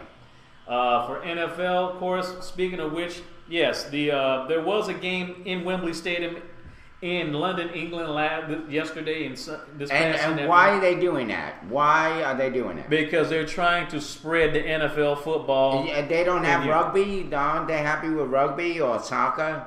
Well, Don't they do that? Well, yeah, but it's a marketing thing. They're trying to spread their sport, trying to spread their sport around the world. They're trying to go through England, just like they're spreading soccer, what they call football, over here to America. Yeah, and rugby. States. By the way, rugby, yeah. Making Love is starting, I believe, this Saturday. Oh, I'll get the schedule. ATT said they were whacking now. Yeah, the Making Love rugby team is going to start its official game again this Saturday, I believe it is. Yeah. Mm-hmm. Oh, watch! I thought you said whacking. Yes. Anyway. Well, I think it was of course, what ATT was talking about, the game, the NFL game that was in England at Wembley Stadium in the UK. It were the winless Pittsburgh Steelers versus the winless Minnesota Vikings. They were both 0-3 when they started the game in Wembley Stadium. Adrian Peterson went over 100 some odd yards in rushing as usual because he's talented like that. Minnesota finally gets their first win for this season. They're 1-3. Pittsburgh goes to 0-4 as they lose in England. Minnesota Vikings over the Pittsburgh Steelers 34-27. And other sports, another scores. The Seattle Seahawks remain undefeated. They defeated the Houston Texans in overtime 23-20. Detroit Lions, finally, I guess some good stuff happening to Detroit. They destroyed the Chicago Bears 40-32. Cleveland Browns beating the Cincinnati Bengals 17-6 in the Ohio Series football match. Indianapolis Colts slammed the Jacksonville Jaguars 33-7. New York Giants lose to the Kansas City Chiefs 31-7. Arizona Cardinals barely scraped by the Tampa Bay Buccaneers 13-10. Buffalo Bills over Baltimore Ravens 23-20. The Jets loses to the Tennessee Titans, the New Jersey Jets, I guess you might say. Lose to the Titans 38-13. Washington Redskins get their first win of the season by defeating the Oakland Raiders 24-14. Denver Broncos making a record-breaking score. Peyton Manning also made another record. Has thrown 16 touchdown passes and not one interception so far this season. They defeat the Philadelphia Eagles, a sounding record-breaking score for the Broncos, the highest score in their franchise history, 52-20. Yeah, 52-20. That's a talk about a wing ding ding or some playing. The San Diego Chargers defeat the Dallas Cowboys 30-21. And the Sunday night game that they had on NBC, the New England Patriots beat the Atlanta Falcons, unfortunately, beat my Falcons in Atlanta 30-23. At least Falcons, they did try to keep it close though, but what can you say? The New England Patriots, they're 3-time Super Bowl champions, and Belichick, they'll do anything to stop the other team from winning, and they definitely did that. You got to tip my hats off to the Patriots because they're not bulletproof, but they're a very, very tough team to beat, especially if you beat them in Atlanta in that home team at the Georgia Dome. And also the Monday night game that we know about, that's going to be tonight at 8:30. The Miami Dolphins, that's your team, Tower. I hope you stop Zen. Your team, the Miami Dolphins, are going against the New Orleans Saints tonight at New Orleans, by the way, and it's going to be starting 8:30 p.m. Eastern Daylight Savings Time, Eastern Time on ESPN. That's Monday Night Football. The Dolphins versus the Saints, the battle of the unbeaten. So which one is going to stay unbeaten between these two, the Dolphins of Miami or the Saints of New Orleans? And that, my friend, is sports. Very good. Thank you. All right, well, there you have it. Sports. Mm-hmm. Guess what? What happened? Talking about bad sport, good sport, spoil sport. There's $1,500 worth of evidence is stolen from the Macon Police Department. All right. Crime Lab. Would you believe this? Wow. And I'm going to try to get the story here, but unfortunately when I went to share it blocked the story. So let me find it. But once again, $1,500 missing from a police evidence safe. Records show that more than $1,500 has disappeared from an evidence safe in the Macon Police Department's crime lab. The Telegraph reported the thefts after reviewing several hundred pages of document obtained through Georgia's open records law. Wow. The newspaper reports that the money went missing between April 2010 and May 2011. Wasn't Rickett mayor? Yeah. There you go. 2011, yeah. And the apparent thefts were possible because of lapse in security and record keeping. Police say those problems have been addressed, but investigators still don't know where the money went. Macon Police Major Charles Stone, head of the department's criminal investigation division, said he doesn't think that this will affect any prosecutions. Stone said the case appears to be strictly a money theft. Information from the Macon Telegraph. Go figure. Yeah. Go figure. $1,500 missing from 2010 and 2011. Wow. And meanwhile, what are you gonna do? Yeah. Nobody's gonna do shit about it. True. Easy come, easy go. Yeah. This is a typical shit that goes on in that department that continues. And I don't even know, I mean, look, I have a lot of faith in Sheriff Davis, but I don't even know if he's going to be able to control these guys. He's going to have the same rotten crew coming over to his side. I pray to God that he does some real good vetting on some of these guys. Unbelievable. Yeah, what's the firefighter theme? The best thing they could do would be to step away from backstoppers to raise awareness to themselves in another way. Most people don't give a backstoppers because the money is given to cops too. I don't know what is a backstoppers. Yeah, what a backstop. I was thinking about door stoppers, for doors. Yeah, what are backstoppers? I'm not familiar with that term. Yeah, Hoodie. Are you from Macon, Georgia? Who uses that term? I know backstabbers. We got plenty of them here. Backstoppers, yeah. I don't know. Anyway, so there you go. $1,500 missing. Also, there was a couple of guys shot outside Club Sensation. Yeah. They have a sensation of a bullet in their thigh and in their belly. Police are searching the suspects involved in a weekend nightclub shooting in Macon. 2 people were shot at Club Sensations on Rocky Creek Road around 3 a.m. on Saturday. According to Macon Police Department, when officers arrived on the scene, they were told that a 32-year-old was shot in the torso while leaving the building and was taken to the medical center. The second victim, a 33-year-old male, was shot in the thigh and was leaving the club. The case remains under investigation. Anyone with information is asked to call Crime Stoppers at 1-877-68-CRIME. Wow. There you have it. Another shooting. Something else. At another bar, another club. At the club. Who's the one that used that word? Club. At the club. Who? At the club. Yes. Club. Yes, indeed. Club hangout. Anyway. Just another day. That's not here forever. Want a phone number. Let me see. It's a charity in the Midwest. Backstoppers are the opposite of front stoppers. Shut up. Wow. Hoodie claims to be an 8-year elected politician. I think he said 9 years. Want a farm equal any number? Oh, want a phone number. Okay. Are you sure that's what you meant to say? Possibly.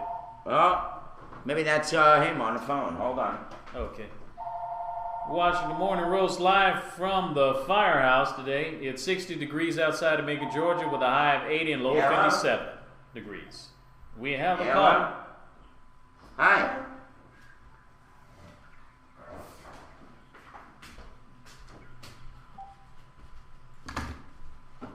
What? Another pizza guy? Would you believe? Well, it's not this down here. Try to refresh. Okay. Let's see what we can do. It's 9:47. Okay. Okay, here we go. By the way, that was Jamaican, the Atlanta or the... About some Georgia lawmakers seeking to revisit school weapon policy. This is from Marietta, Georgia. Yeah, I wouldn't doubt that, by the way, ATT. We're being hacked. Being hacked. Do you think it's from Yeah. in the morning? Anyway, once again, let me say this one more time, and hopefully we won't freeze up. Yeah. I got a call from the Georgia State Fraternal Order of Police soliciting for money. And what I said was, without us freezing up again, why don't they go to the Macon Police Department and collect that $1,500 that they stole? Why are they calling me up? Why? Why? Why do they need money? Don't they get money from the RICO laws, all that drug money that they get, all those cars that they auction off, all that property that they seize? What the hell do we have to give them more money for? What is that all about? I'm sorry. I'll give it to the fire department because the fire department, after all, a lot of them are volunteers. But the police department has a way of making money. All these drug runs and drug buys and all this other crap that goes on, they get plenty of cash. By the time the fireman goes in the house, all the money's burnt up. They're not going to get anything. But the police do. So why are they calling anybody? Am I right? Why are they calling up for money? Don't they have enough? They're buying tanks with it. Wow. They're buying armament. They're arming themselves like a militia, like a military industrial complex. They look like already. They got enough money. Look at all the new cars they got here in Macon. They go out and buy new uniforms. They buy new cars. What do they want money for? What else do they want money for? Here forever it says need bullets. Need bullets. Yeah, they've been wasting too many bullets on innocent people. True. Well, they could shoot somebody with one slug. They decide to empty their freaking gun on them. Sometimes 10 bullets. Yes. They go through one clip and then throw the other clip on just in case you're not dead enough. Jeez. Yeah. That's the car Hell, is DB that will all? be driving. Let's go, man.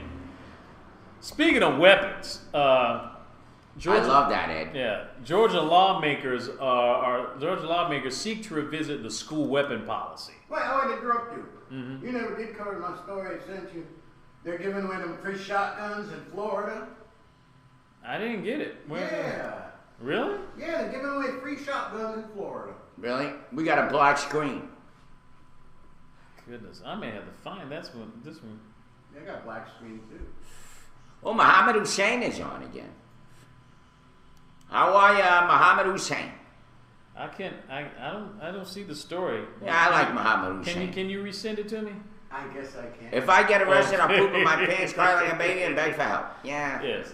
Well, going back, there's a story about the weapons policy. Cobb County lawmakers say it may be time to revise Georgia's zero-tolerance stance toward weapons at public schools after the arrest of 2 students. An Alatoona High School senior was suspended for 10 days and faces felony charges after an assistant principal found a pocket knife in the center console. A senior at Lassiter High School was also arrested earlier this month after police performed a random sweep finding several fishing knives in a tackle box and a butterfly knife in a compartment on the teen's driver's side door. Both were charged with carrying weapons in a school zone. Says the Marietta Daily Journal reports Republican Representatives Rich Golick of Smyrna and Ed Seltzer of Acworth, Georgia, say that the regulations lacks common sense and proof that violators have any criminal intent. So, I mean, unless they're going fishing, you know, why these people have fishing equipment? You know, why would people use fishing equipment to harass somebody at school? But No. I guess they're going to have that. I guess it's probably why they have the lawmakers they have to specify so there won't be any misunderstanding about A butterfly knife? and a fishing knife. Yeah, you said that must be tiny. Yeah, it is. Send it to you. Okay. What is the school doing in students' cars? Okay. What is that about? Hmm. I don't know. I don't know, DS. Let Crazy me stuff see. going. Oh, Muhammad Hussein, rather. I didn't even know butterflies were aggressive.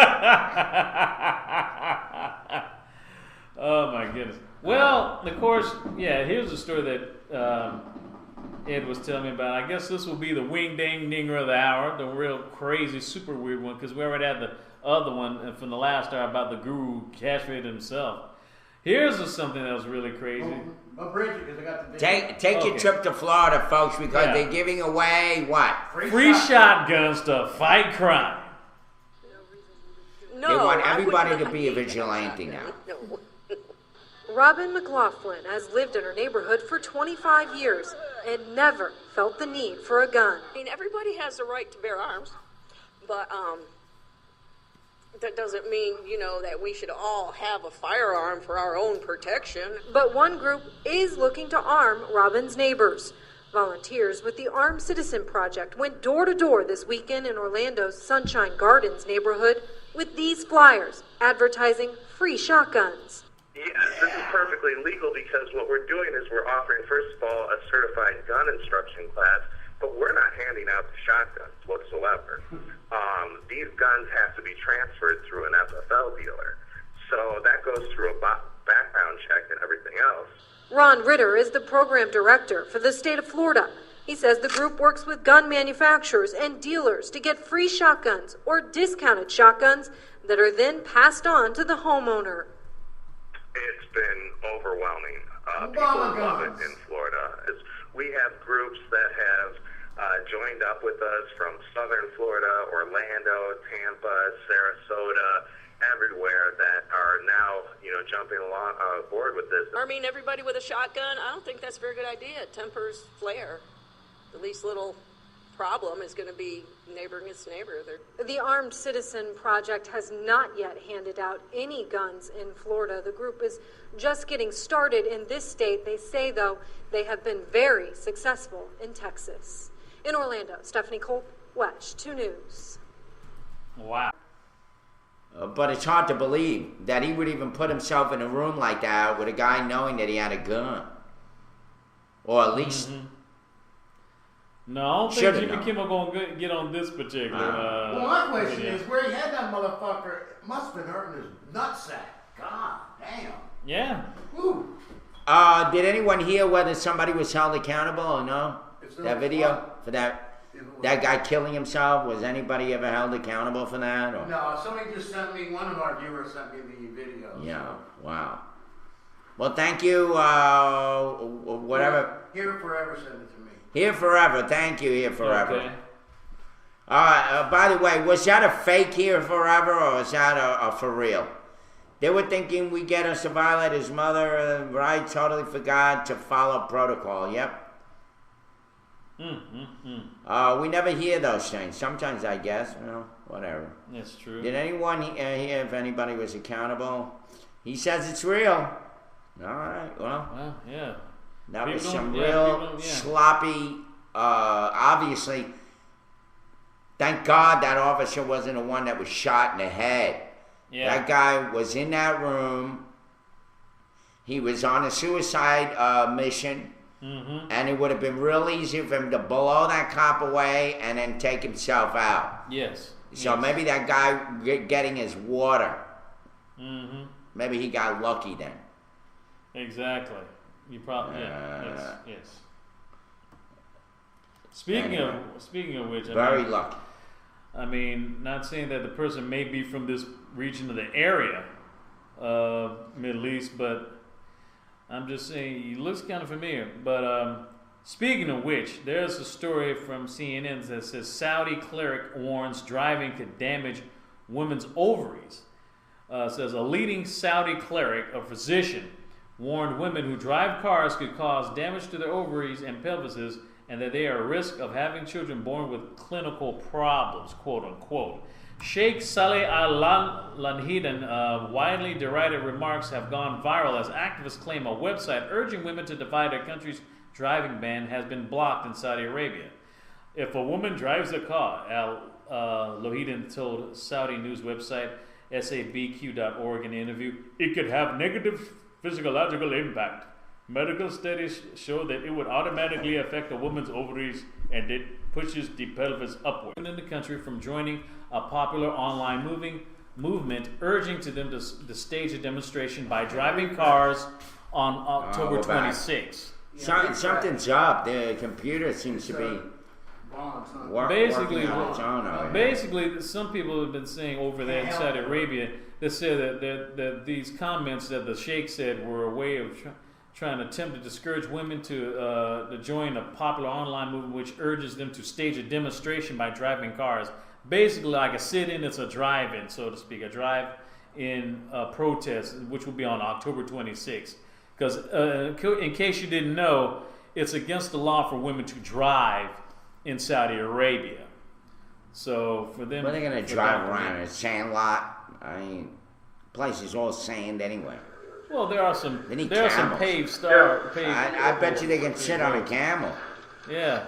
Come sit on camels. They got plenty of camels over there. Yeah, but you know, but they can't. But they have to drive. They have to ride all around, not just on Wednesday. It's all week. Yeah, it's every day. They're not allowed to drive. It's ridiculous. Yeah, it's crazy. Well, maybe we always complain about women drivers in this country, don't we?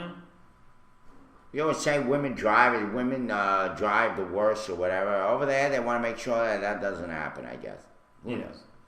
I think women are better drivers than men. In many cases. Guys like to nail it to the ground. Well, yeah, we shoot could down. be They don't know how to make turns. But at the same time, though, but at a certain time, but women are more likely to text and drive at the same time. So. Well, that's true. Yeah. Well, they love to talk. Anyway, by the way, the guy shoots himself. Here's the story from what I'm getting. Ricardo Alfonso Cerna, 1956 and 2003, December 19th, was a man who became famous for committing suicide with a gun, being videotaped in an interrogation room in San Bernardino County Sheriff's Office in California. He was 47 years old. Cerna, an immigrant from Guatemala, was stopped by sheriff's deputy for a traffic violation on December 19th. He tried to escape in his car and then later on foot. During the pursuit, he shot Deputy Parham twice in the abdomen. He was arrested shortly afterwards. 3 agencies were involved in the case. Cerna shot himself in the side of the head at point-blank range with a .45. Although he died instantly, the damage from the bullet to the inside of his head caused blood to pour out rapidly out of the wound. No shit. That don't make sense, though. If he was shot at a cop, why wouldn't they have him handcuffed him? That's a very good question. Well, certain political activists representing the Latino community expressed outrage, claiming Cerna's death to have been a murder rather than suicide, with deputies as the perpetrators. Lavash de whatever and other groups believe that apparently deputies gave the suspect, who had already allegedly shot one officer, a loaded handgun for the purpose of killing himself. That's... Yeah, I'm telling you, it just doesn't smell right. Yeah. The fact that he had that gun on him, maybe that is the case. Maybe they got that right. Maybe it was that they gave him the gun and the guy kept walking back and forth. Maybe that was his last meal. that water that they gave him. Yeah, pretty much. That expensive $1.50 bottle of water. It looks a little bigger than a normal. Basically, either you kill yourself or we just kill you. You just behind the key. Yeah, why wasn't a cop furious? Well, they saved it. They wanted it to happen. Maybe that's what it was, dude. That's what it was. That they gave him the gun. And they said, go out and kill yourself and get some water. Here's some water. Take your time. I'll be right back. And then once you're done, then we'll just clean up the mess. Yeah. Mm-hmm. Wow. And since he was from Guatemala, obviously he had no American rights. Mm-hmm. So it wouldn't matter. He was just another piece of shit for these cops. Another immigrant. Yeah. Illegal. Did they say it was legal? Anyway, a Mr. Shitter, man, people are really fucked up. Well, Sept, Irv, and Derek were there. Cool as fuck. Thank you, Mr. Shitter. Female cops here will well, why would they give him a gun when he would have shot that guy? I don't know. That's a very good question. That's a good question, but I don't know. Why wasn't that done to Zimmerman? The cop was way calm for losing a suspect to suicide. Yeah. Mm-hmm. One bullet. Yeah. How many bullets were in that gun? Who knows? Maybe it was only one. Possibly. I remember the guy stepped out. Yeah. I want to get a Hollywood gun. They have unlimited bullets. Oh yeah. They just have like about 5,000 bullets in one clip. Yeah. Thank you for giving me nightmares, Ed. Mm-hmm. It's horrible. Horrible. Anyway, thank you for the story there, Hawkeye. Appreciate it. I love when our viewers and chatters take matters into their own hand. You know? Yeah. Yeah, it's good. You send us stories, and if they're interesting, we'll read them. Yeah, that's really good. I love it. That's what you call interactive show. We work together. This is our show, folks. Mm-hmm. This ain't just my show. This ain't just Derek's show or Ed's show. Ed already has a show on MSNBC. Irv, I would like to point out wearing exactly the same shirt today. No shit. A white V-neck. Show a little cleavage. Yes. Yeah. Kids, anyway. Look away, kids.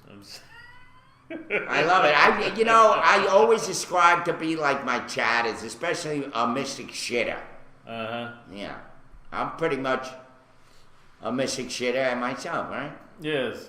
Yeah. Or just regular. Or just a shitter. Yeah. I just shit all over you. What did you, stupid ass? Yeah. Whatever. Yeah. Whatever. Anyway, That's a mystic shit. Yeah. Exactly. Axel is a Mystic Shitter. Woo! You know, all of a sudden, within he drops a bomb on you. No, they don't hear us. Okay. Has to happen now. Cannot help. All right, here we go. Okay. All right. We're whining. We're back. Anyway, I took this dog out, my dog Axel. I took him out for about a 2-hour walk yesterday. Right. Petting him, loving up on him, giving him snacks, walking him around. We're just walking and walking and walking and walking. Nothing. This is after I fed him, right? Uh-huh. Fed him twice yesterday. And all of a sudden, he comes back in the house and he takes a shit and a piss in the freaking house. I mean, he just will not go outside. Is something wrong with this animal? Yeah. He likes shitting and pissing in the house. And I've been bringing him out, putting him outside, walking him around, and nothing works. I don't get it. Everything, because I didn't bring him up right, you stupid ass. Tower, I just got the frickin' dog. The dog is 2 years old. Oh, didn't bring him up. Moron. Why don't you come over here and take him out yourself? See if you'll spend 2 hours with him. Walking around. Yeah. What? You talk about missing shitter. That dog is a mystery. I don't get it. Not true. You don't live with me. You don't know what the hell it is. You don't know whether I took him out or not. The hell do you know? I gotta drag that dog. That dog doesn't want to go out. I don't know what's wrong with him. He's all paranoid. I'm loving up on him. Ed loves up on him. But he still cowers in a corner. I don't know what to do. And this is a pit bull. You talk about pit bulls having a bad stigma. Are you kidding? You let it be known to him that he can go in the house. You know what, Tara London? You're just as bad as he is. You're shitting all over this thing. First of all, I'm getting him a crate. But now, God help me, I'm going to try to pull him out of that crate. Because as it is right now, you put a leash on him and he does this. And you have to drag him. Yeah. Drag him. And then once I open up the door and I'm starting to walk down the stairs, then he'll get up and start walking down the stairs. So now what I'm going to do is I know, I can't get him outside, and I'm not lying, stupid ass. I'm telling you what I'm going through. I'm telling you exactly what I'm going through.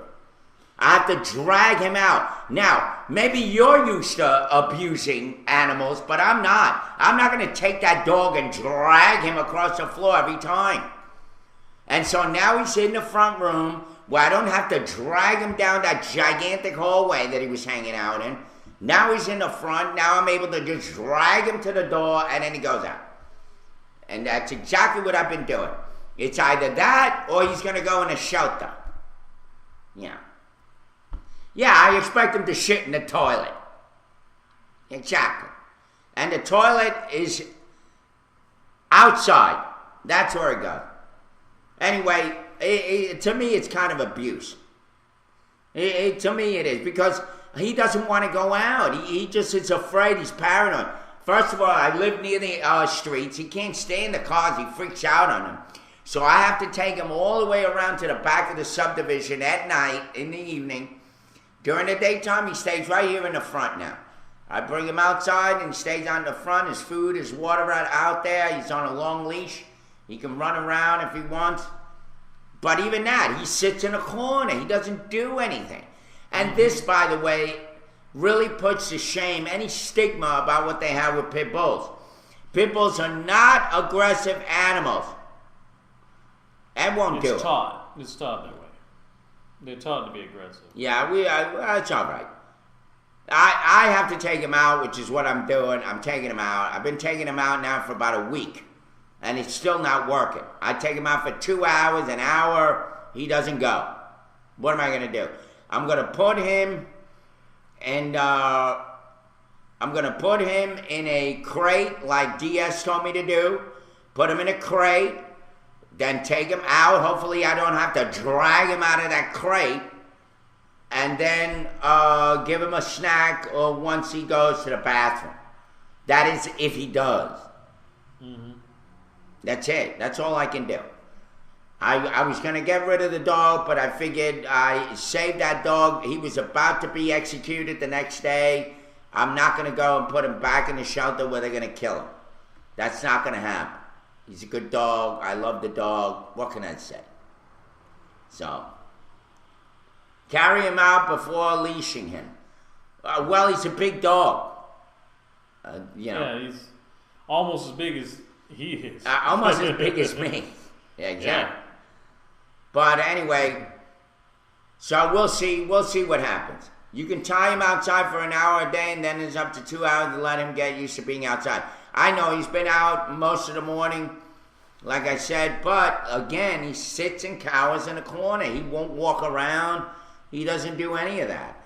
It looks like this dog was so majorly abused that he cowers. If you go up to him too quick, he cowers back.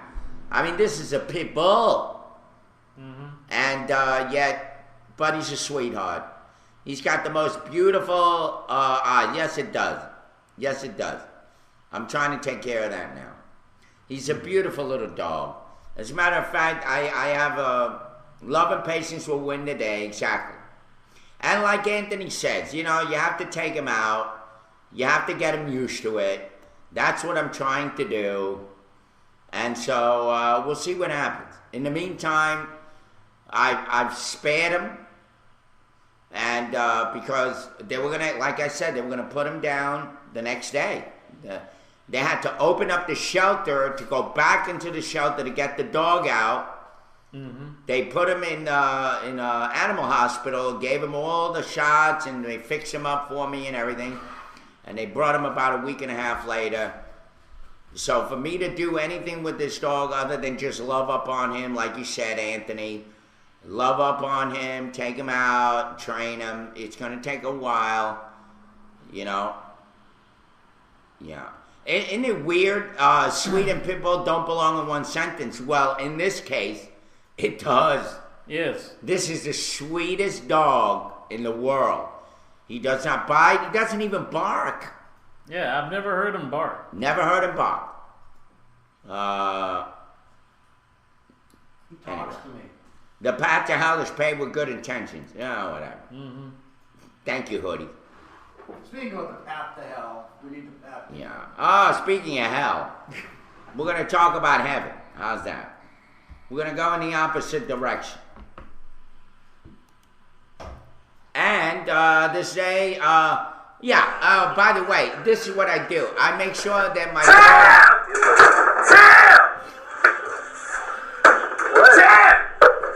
Where's my shirt? Thank you, Ed. I make sure that my dog drinks lots of water. Lots of water. That dude needs some holy water. That dude, whoever that was. Well, that's what it called. That's the name of today's Our Daily Bread. Drink lots of water. For September 30th, the last day of September 2013. This guy is David C. McClasson. He writes a lot on this. Guy has a lot of time on his hands. Yeah. Anyway, visitors to Colorado often become dehydrated without realizing it. Not now. Yeah.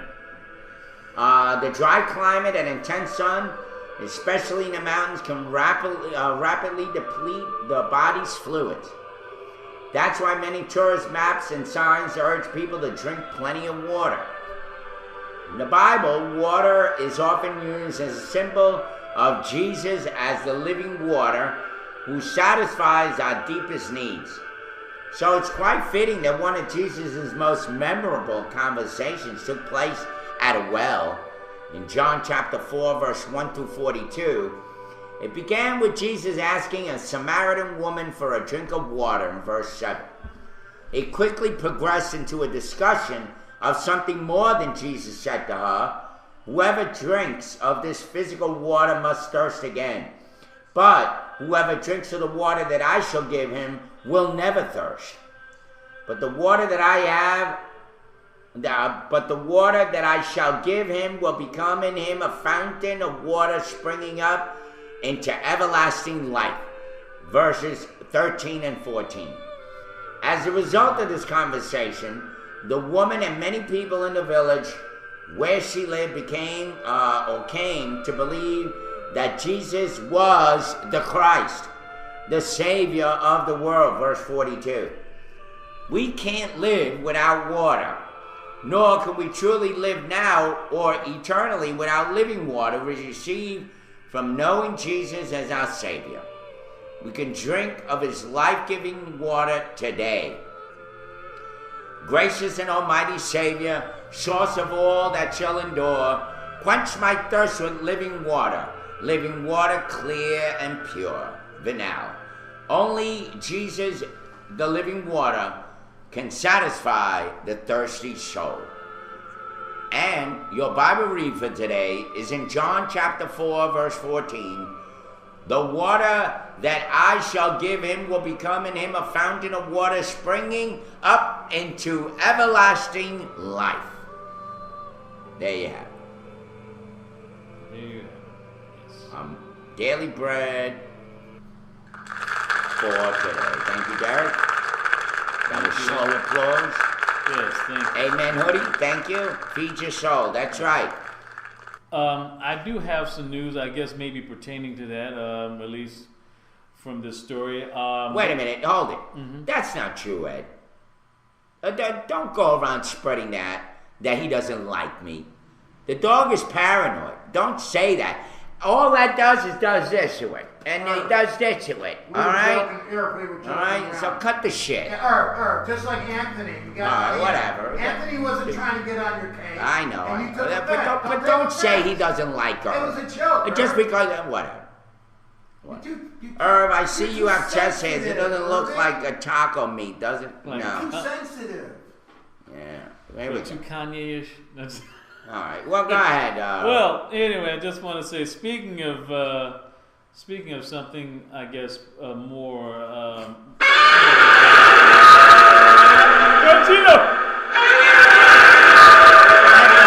Listen, I love Ed like a brother. Okay, believe me.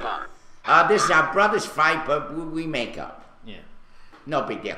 And he does love. Believe me, he talked me into keeping the dog. Believe me. It was Ed, because the dog was going to go. But Ed loves a little action. He'll be all right. Yes. He'll be I have the special... Yeah, I'm on menopause. I guess it's not exactly breaking news, but it is happening, going on today. Pre-Monday, post-Monday. Yeah, it's Monday. Yes. Irv, you don't look tough with the cleavage staring ahead. Yes. So good, I don't have to see it. Yeah, he doesn't have to see it. I need to get into the story. All right, go ahead, Cleavehead. I mean, Cleaver. Leave it to Cleaver. Yes, go ahead. eye bleach. Yes, definitely eye bleach. But this is especially those who are living in the Atlanta area, or those who plan to go to Atlanta. There is going to be a public viewing ceremony that has been scheduled for civil rights and woman empowerment pioneer, civil rights activist Evelyn Lowry. Who is she? That's the old woman that died. Yes, the wife of civil rights activist Reverend Joseph Lowry and past president of the Southern Christian Leadership Conference. She died this past Thursday morning at the age of 88 after complications associated from a recent stroke. Mrs. Lowry founded SCLC Women Incorporated to focus on empowering women, girls, and families. She also created the Drum Major for Justice Awards, which are held annually in Atlanta. Cascade United Methodist Church in southwest Atlanta is planning a public viewing today from 11 a.m. to 9 p.m. The memorial service is being held Wednesday morning at the International Chapel at Morehouse College. So rest in peace for Evelyn Lowry. Nice music, Ed. I'm not playing it. It's me. It's like funeral music. It's him. Yes. Huh. Now it's like funeral music. Well, that was the point. Huh. Yes. Pay my respects to Evelyn Lowry. I thought you would play like or something. No, You gotta celebrate that. You know, when I die, I don't want nobody crying. If nothing, cry because you didn't get to say to me what you needed to say. Fuck you, Irv. Exactly. If they do That's come, what you cry about. yeah, You want to cry but I because you need guarantee to it is. kick my ass before I left. Many people you cussed at, I think they're just gonna come just to check the body, see hopefully it wasn't like no imposter like Saddam, not like some Saddam Hussein or some clone. Yeah. Is that really? Yeah, that's him. Yeah. Here's the thing. You celebrate life too much and you celebrate that. Miss Lowry, God rest her soul. But for a pigeon, she's flown pretty damn far. How old was she? 88. She was 88. Yeah. You know. Not everybody's George Burns lives till 100. This is cleavage. Yeah, death is eternal life. You're supposed to celebrate. Hello. Those are as fake as they come. I don't know, but Those are fake boobs. You could tell. They're completely fake. From that angle, who cares? Nobody gets a toot, Hootie. Yeah, there you go. I have a New Orleans style funeral plan. Do you? That's cool. Yeah, you celebrate. Yes. Yeah. Hell, at my age, I celebrate when I get wood. Oh. Now, wait a minute, Mr. Chitter. Are you a female? All right, here we go. Speaking of the afterlife, we got breaking news. Somebody said something about I have a New Orleans style funeral. No, I'm sorry. Something about a train crash. Really? Is it? Oh well. Okay. Well, yeah, just plant me in the ground or burn me up. Who cares? Take the ashes and throw them in some park or something. I got somewhat breaking news. It's just right fresh from CNN. It says that that Popes John the 23rd and Pope John Paul II will be declared saints in April, according to the Vatican. Said early this morning. It says the announcement came after Pope Francis met with cardinals to discuss the planned canonizations of two of his predecessors. What do you think of that? The ceremony will take place on April 27th. It'll be the first time two popes will be canonized at the same time. It doesn't matter to me. I'm not Catholic, so you know. I don't know. I have a hard time believing in that whole sainthood kind of stuff. Yeah. Now, I mean, according to Scripture, we are all saints.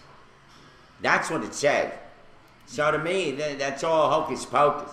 Yeah. We're all saints. Now, according to Pope John Paul, before he died, he was canonizing Mother Teresa. Now, if that's the case, does that mean Mother Teresa should be considered a saint before he does, since she passed away before he did? You know, she did, but I don't know. Was she? Yeah, she was declared a saint.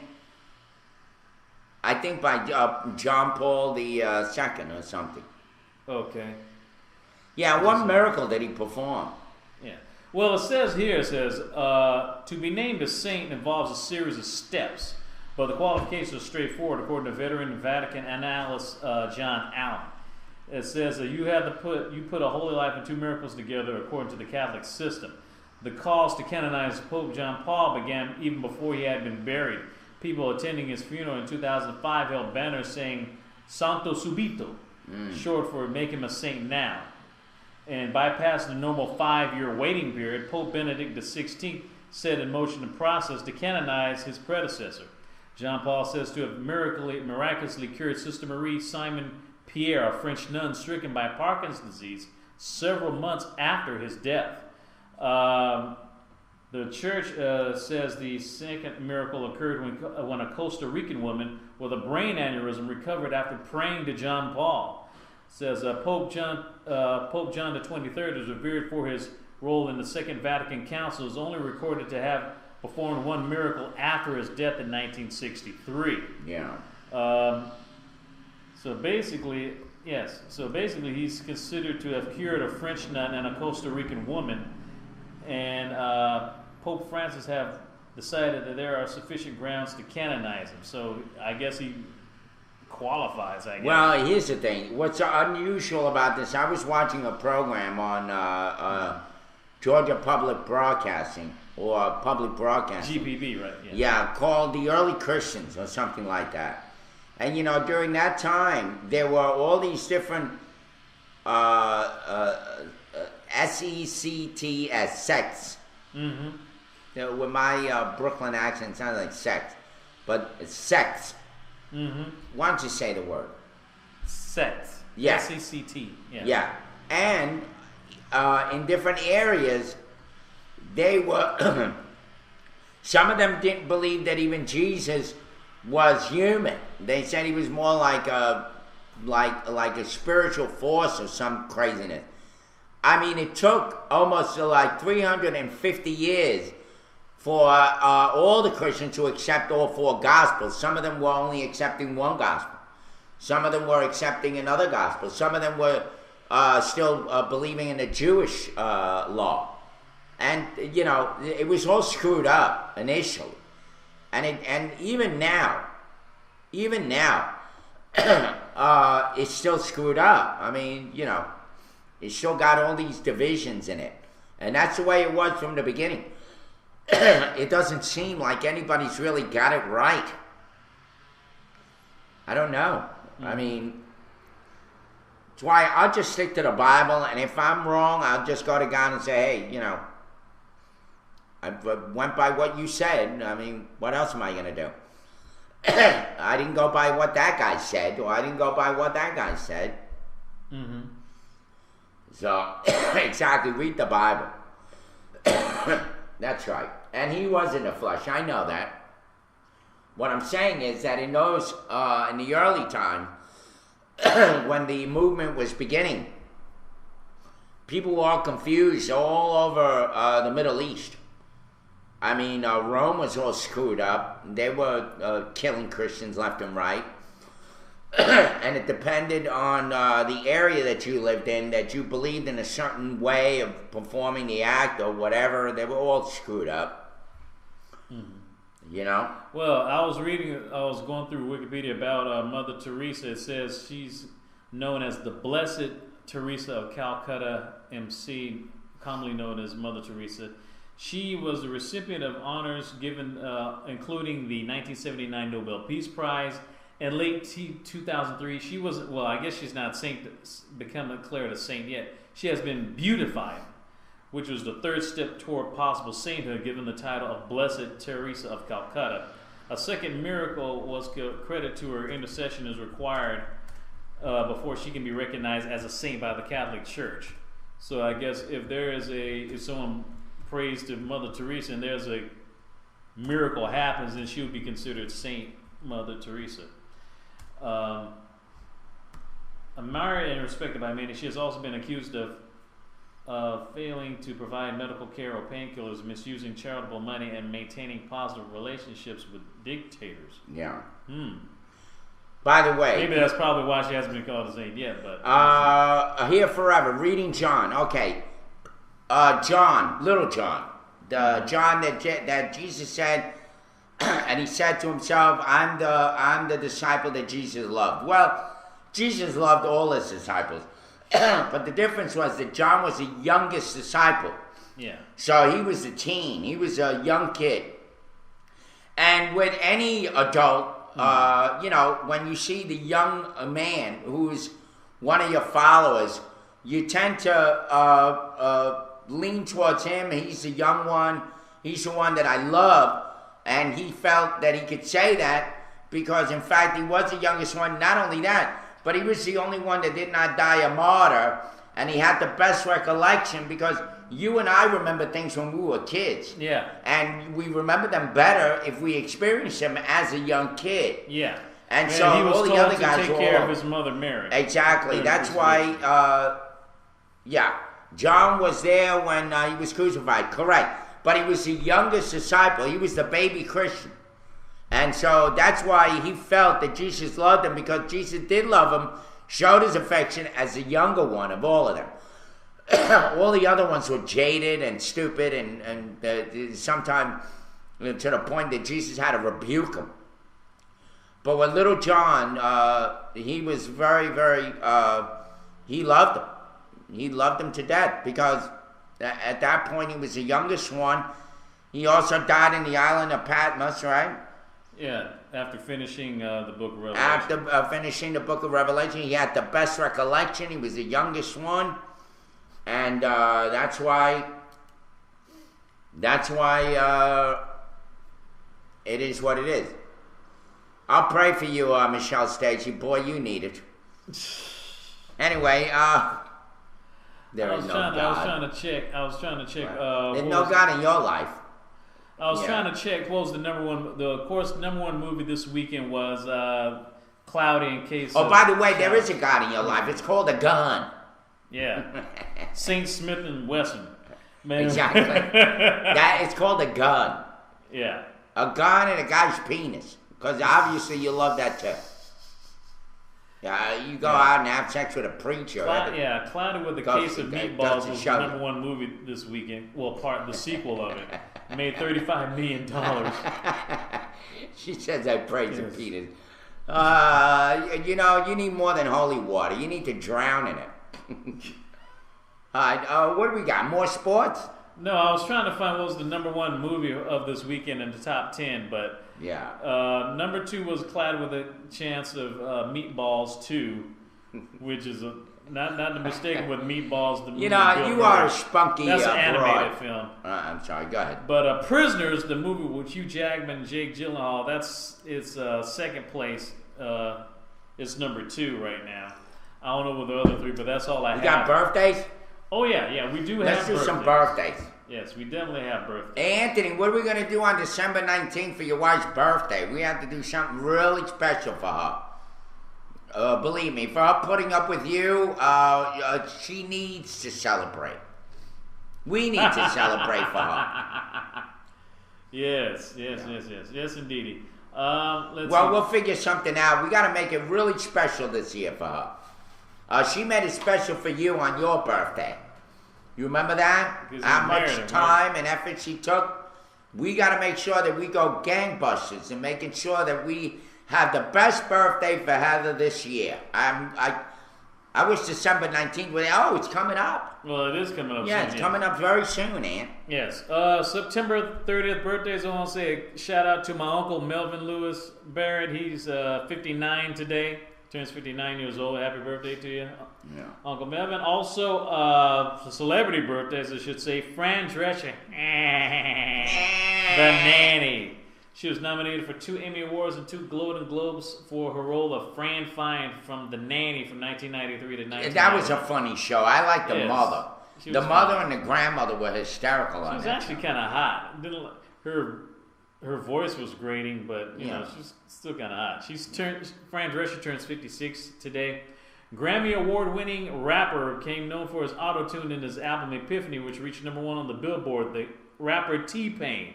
He turns 28 years old today. Who gives a shit? Johnny Mathis, the popular singer, sold more than 350 million records. Chances are, but I strain a silly green. Yes. You come interview. He sounded like a broken record. Yes, he's like something was missing in between. Yeah. Well, we don't get into that one, Irv. No. That's a whole other story. He's 78 years old today. No, I wasn't saying that. There you go. But many I have polluted this man's mind.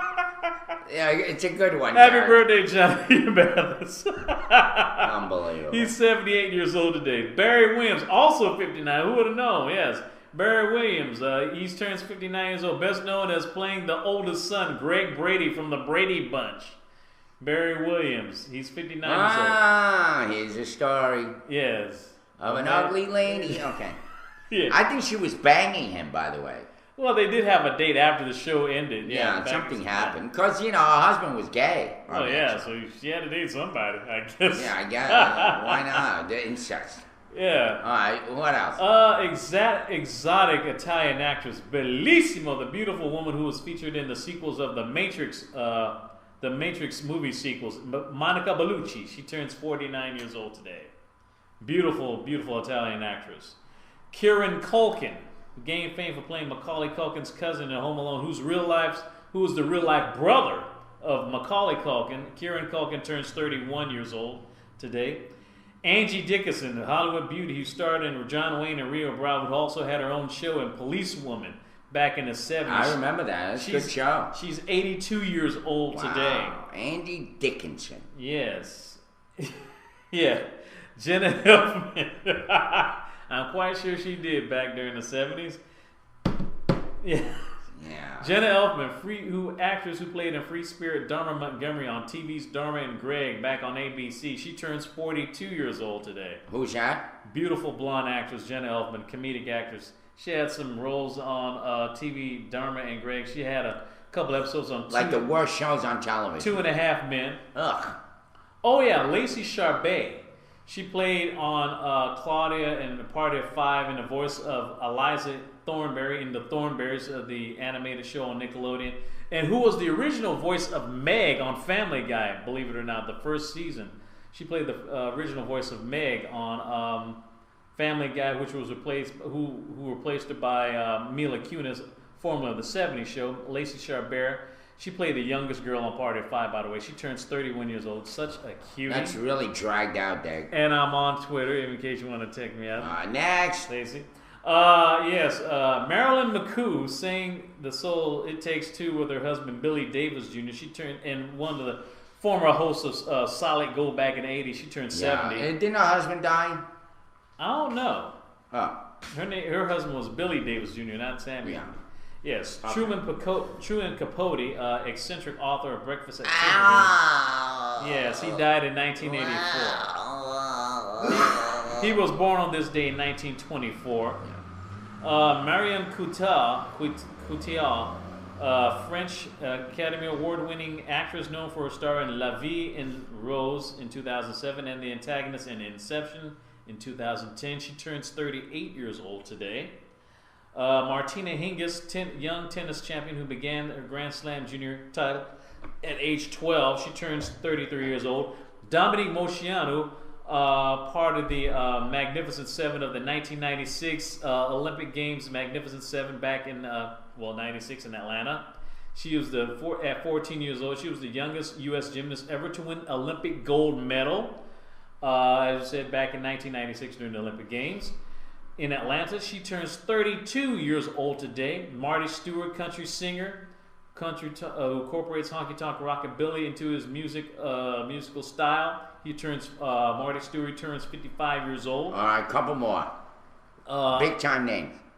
Eric Stoltz, the actor who played Cher's son in the movie Mask in 1985, he's 52. Elie Wiesel, he's a famous guy. Yes, Elie Wiesel, Holocaust survivor who wrote books based on his experiences as a prisoner during World War II, including the acclaimed novel Night. He turns 85 years old. And Cissy Houston, the gospel singer who was a backup singer for musical artists such as Elvis Presley and Aretha Franklin, and also best known as the mother of the late Whitney Houston. She turns 80 years old today. There you go. Happy birthday, happy birthday. Boy, she must miss her daughter, man. I'm sure she does. You know, I knew. Also, Tony Hale, also, that's his birthday today. He's 43. He just the one who recently won the Emmy, who gave a shout out to his parents from Macon, Georgia. Happy birthday to you, Tony. As you say about Cissy Houston? Yeah, I went to a service in New Jersey where Cissy Houston was a member.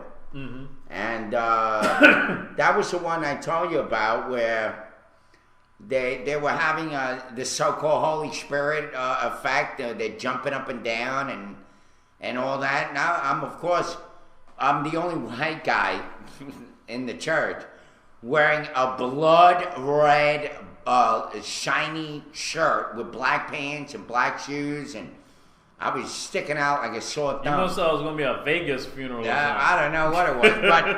But all I know is that when I saw that woman holding her baby and she's jumping up and down, the baby's head is banging on the chair in front of her.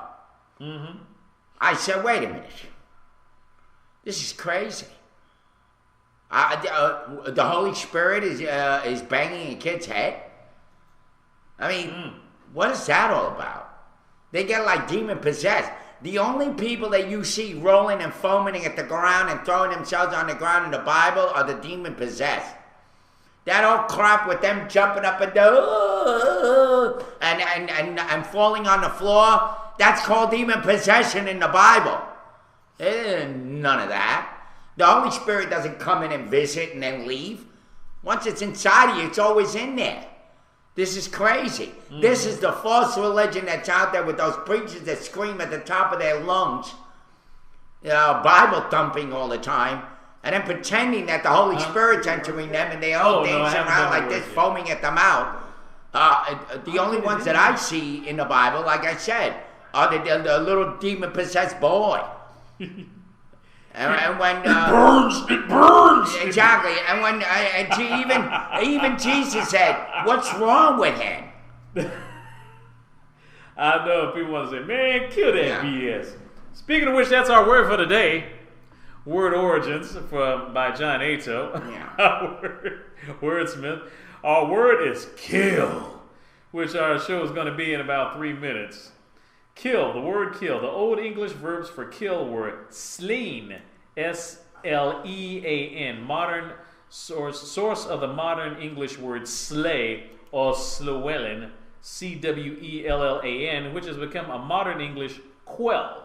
I guess quellen.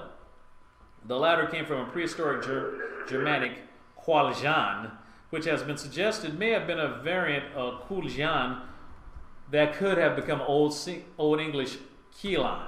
If a verb did such exist, it would be plausible, and it would be a plausible ancestor for the modern English kill. When it first appeared in Middle English, it was used for hit, but the meanings hit and kill often coexist in the same word. Slay once meant hit as well as kill, as is shown in the related sledgehammer.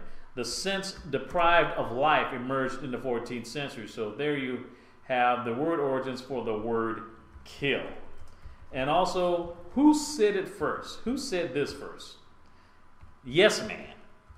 He who unfailingly agrees with whomever he wishes to please was first noticed in print at the hand of Thomas Aloysius Dorgan, also known as Tad, his initials T-A-D, American sports writer and prolific cartoonist and purveyor of colorful, sometimes new language. In 1913, Mr. Tad, or Mr. Dorgan, published a drawing of his showed a number of newspaper employees, each one labeled Yes Man, all eagerly agreeing with their editor. After this, the term went into wide usage. So there, 15 assault rifles were stolen from a North Bibb County store Sunday night. Four men allegedly broke through a glass door at Bass Pro Shops last night, pried open metal bars securing guns, and stole several AR-15s just before midnight, according to a Bibb County Sheriff's Office news release. Officials say there were four suspects, one wearing a black t-shirt and shorts with a white t-shirt in hand, one with a white t-shirt wrapped around his head, also wearing a black t-shirt and pants with shorts over his pants. He had white tennis shoes and red trimming with red shoelaces. The third suspect was wearing a black t-shirt and dark pants as well as light colored shoes. The fourth suspect had a black short sleeve t-shirt over a long white sleeve t-shirt and shorts. If you have any information on this particular case, you can call the Bibb County Sheriff's Office at 478-746-9441. And there you have it. I want to thank everybody. We had a lot of people on today. And I want to personally thank our moderators for being so cool today. DS Photo Guy, Hawkeye, New Jersey, here forever. Michelle Stacy, Nical 3000, and Iraq Wildcat. Also, Derek, you go for the rest of the list. Okay, also want to thank the other... To Dash,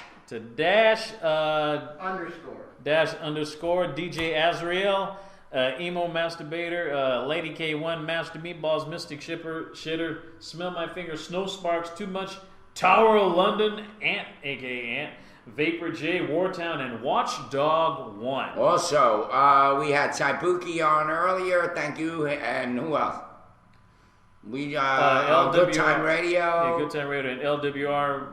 And LWR, we had the Low Register on. Yeah, Low Register on, yeah. All right, guys, listen. Y'all need to stop that hagging. No, it was a hot show today. Yeah, very hot show. I guess we're gonna cool it off now. Yeah, definitely cool it off. That means I guess we could take down the hats and the fire hoses and whatever and fire extinguishers. Hopefully we'll see you tomorrow. See you next month, which will be October the 1st. On behalf of Earl Ed, this is DB. Oh, he changed my name. I'm Earl now. Irv, I'm sorry. On behalf of Irv and Ed, this is Earl on the brain. This is DB saying, can you smell what the roast is brewing? See you tomorrow, guys. Thanks again. And anybody that plans on going down to Florida to get themselves a free shotgun, this is for you. Yeah. See you next month. Can I read real quick, because we are a public service announcement. Can I read Learn Gun Safety with Eddie Eagle? With Eddie Eagle. Learn Gun Safety with Eddie Eagle. Sure, okay, but you're going to have to pretend to be Eddie Eagle. Okay, how about Derek and I do this with, we'll pick characters to do. You do a couple characters, I do a couple. It's not long, and then I look at the page and it's like... No, but it's going to be funny, because in a way, what it is we are teaching, we're doing something positive. for the youth. Okay. But also, we're kind of making fun of probably how propaganda. No, and I love it. this is. Remember I told you I wanted to do some skits on this show? Yeah, well, remember when I read the Lost banned Dr. Seuss book at Roasted? Remember that? About I'm going to go run and play with the Marines and all that shit? Right. Well, let's do Learn Gun Safety, okay? You want to do Eddie Eagle, Derek? Is there a third character? Yeah, but we got to pass this crap around. How about Irvin?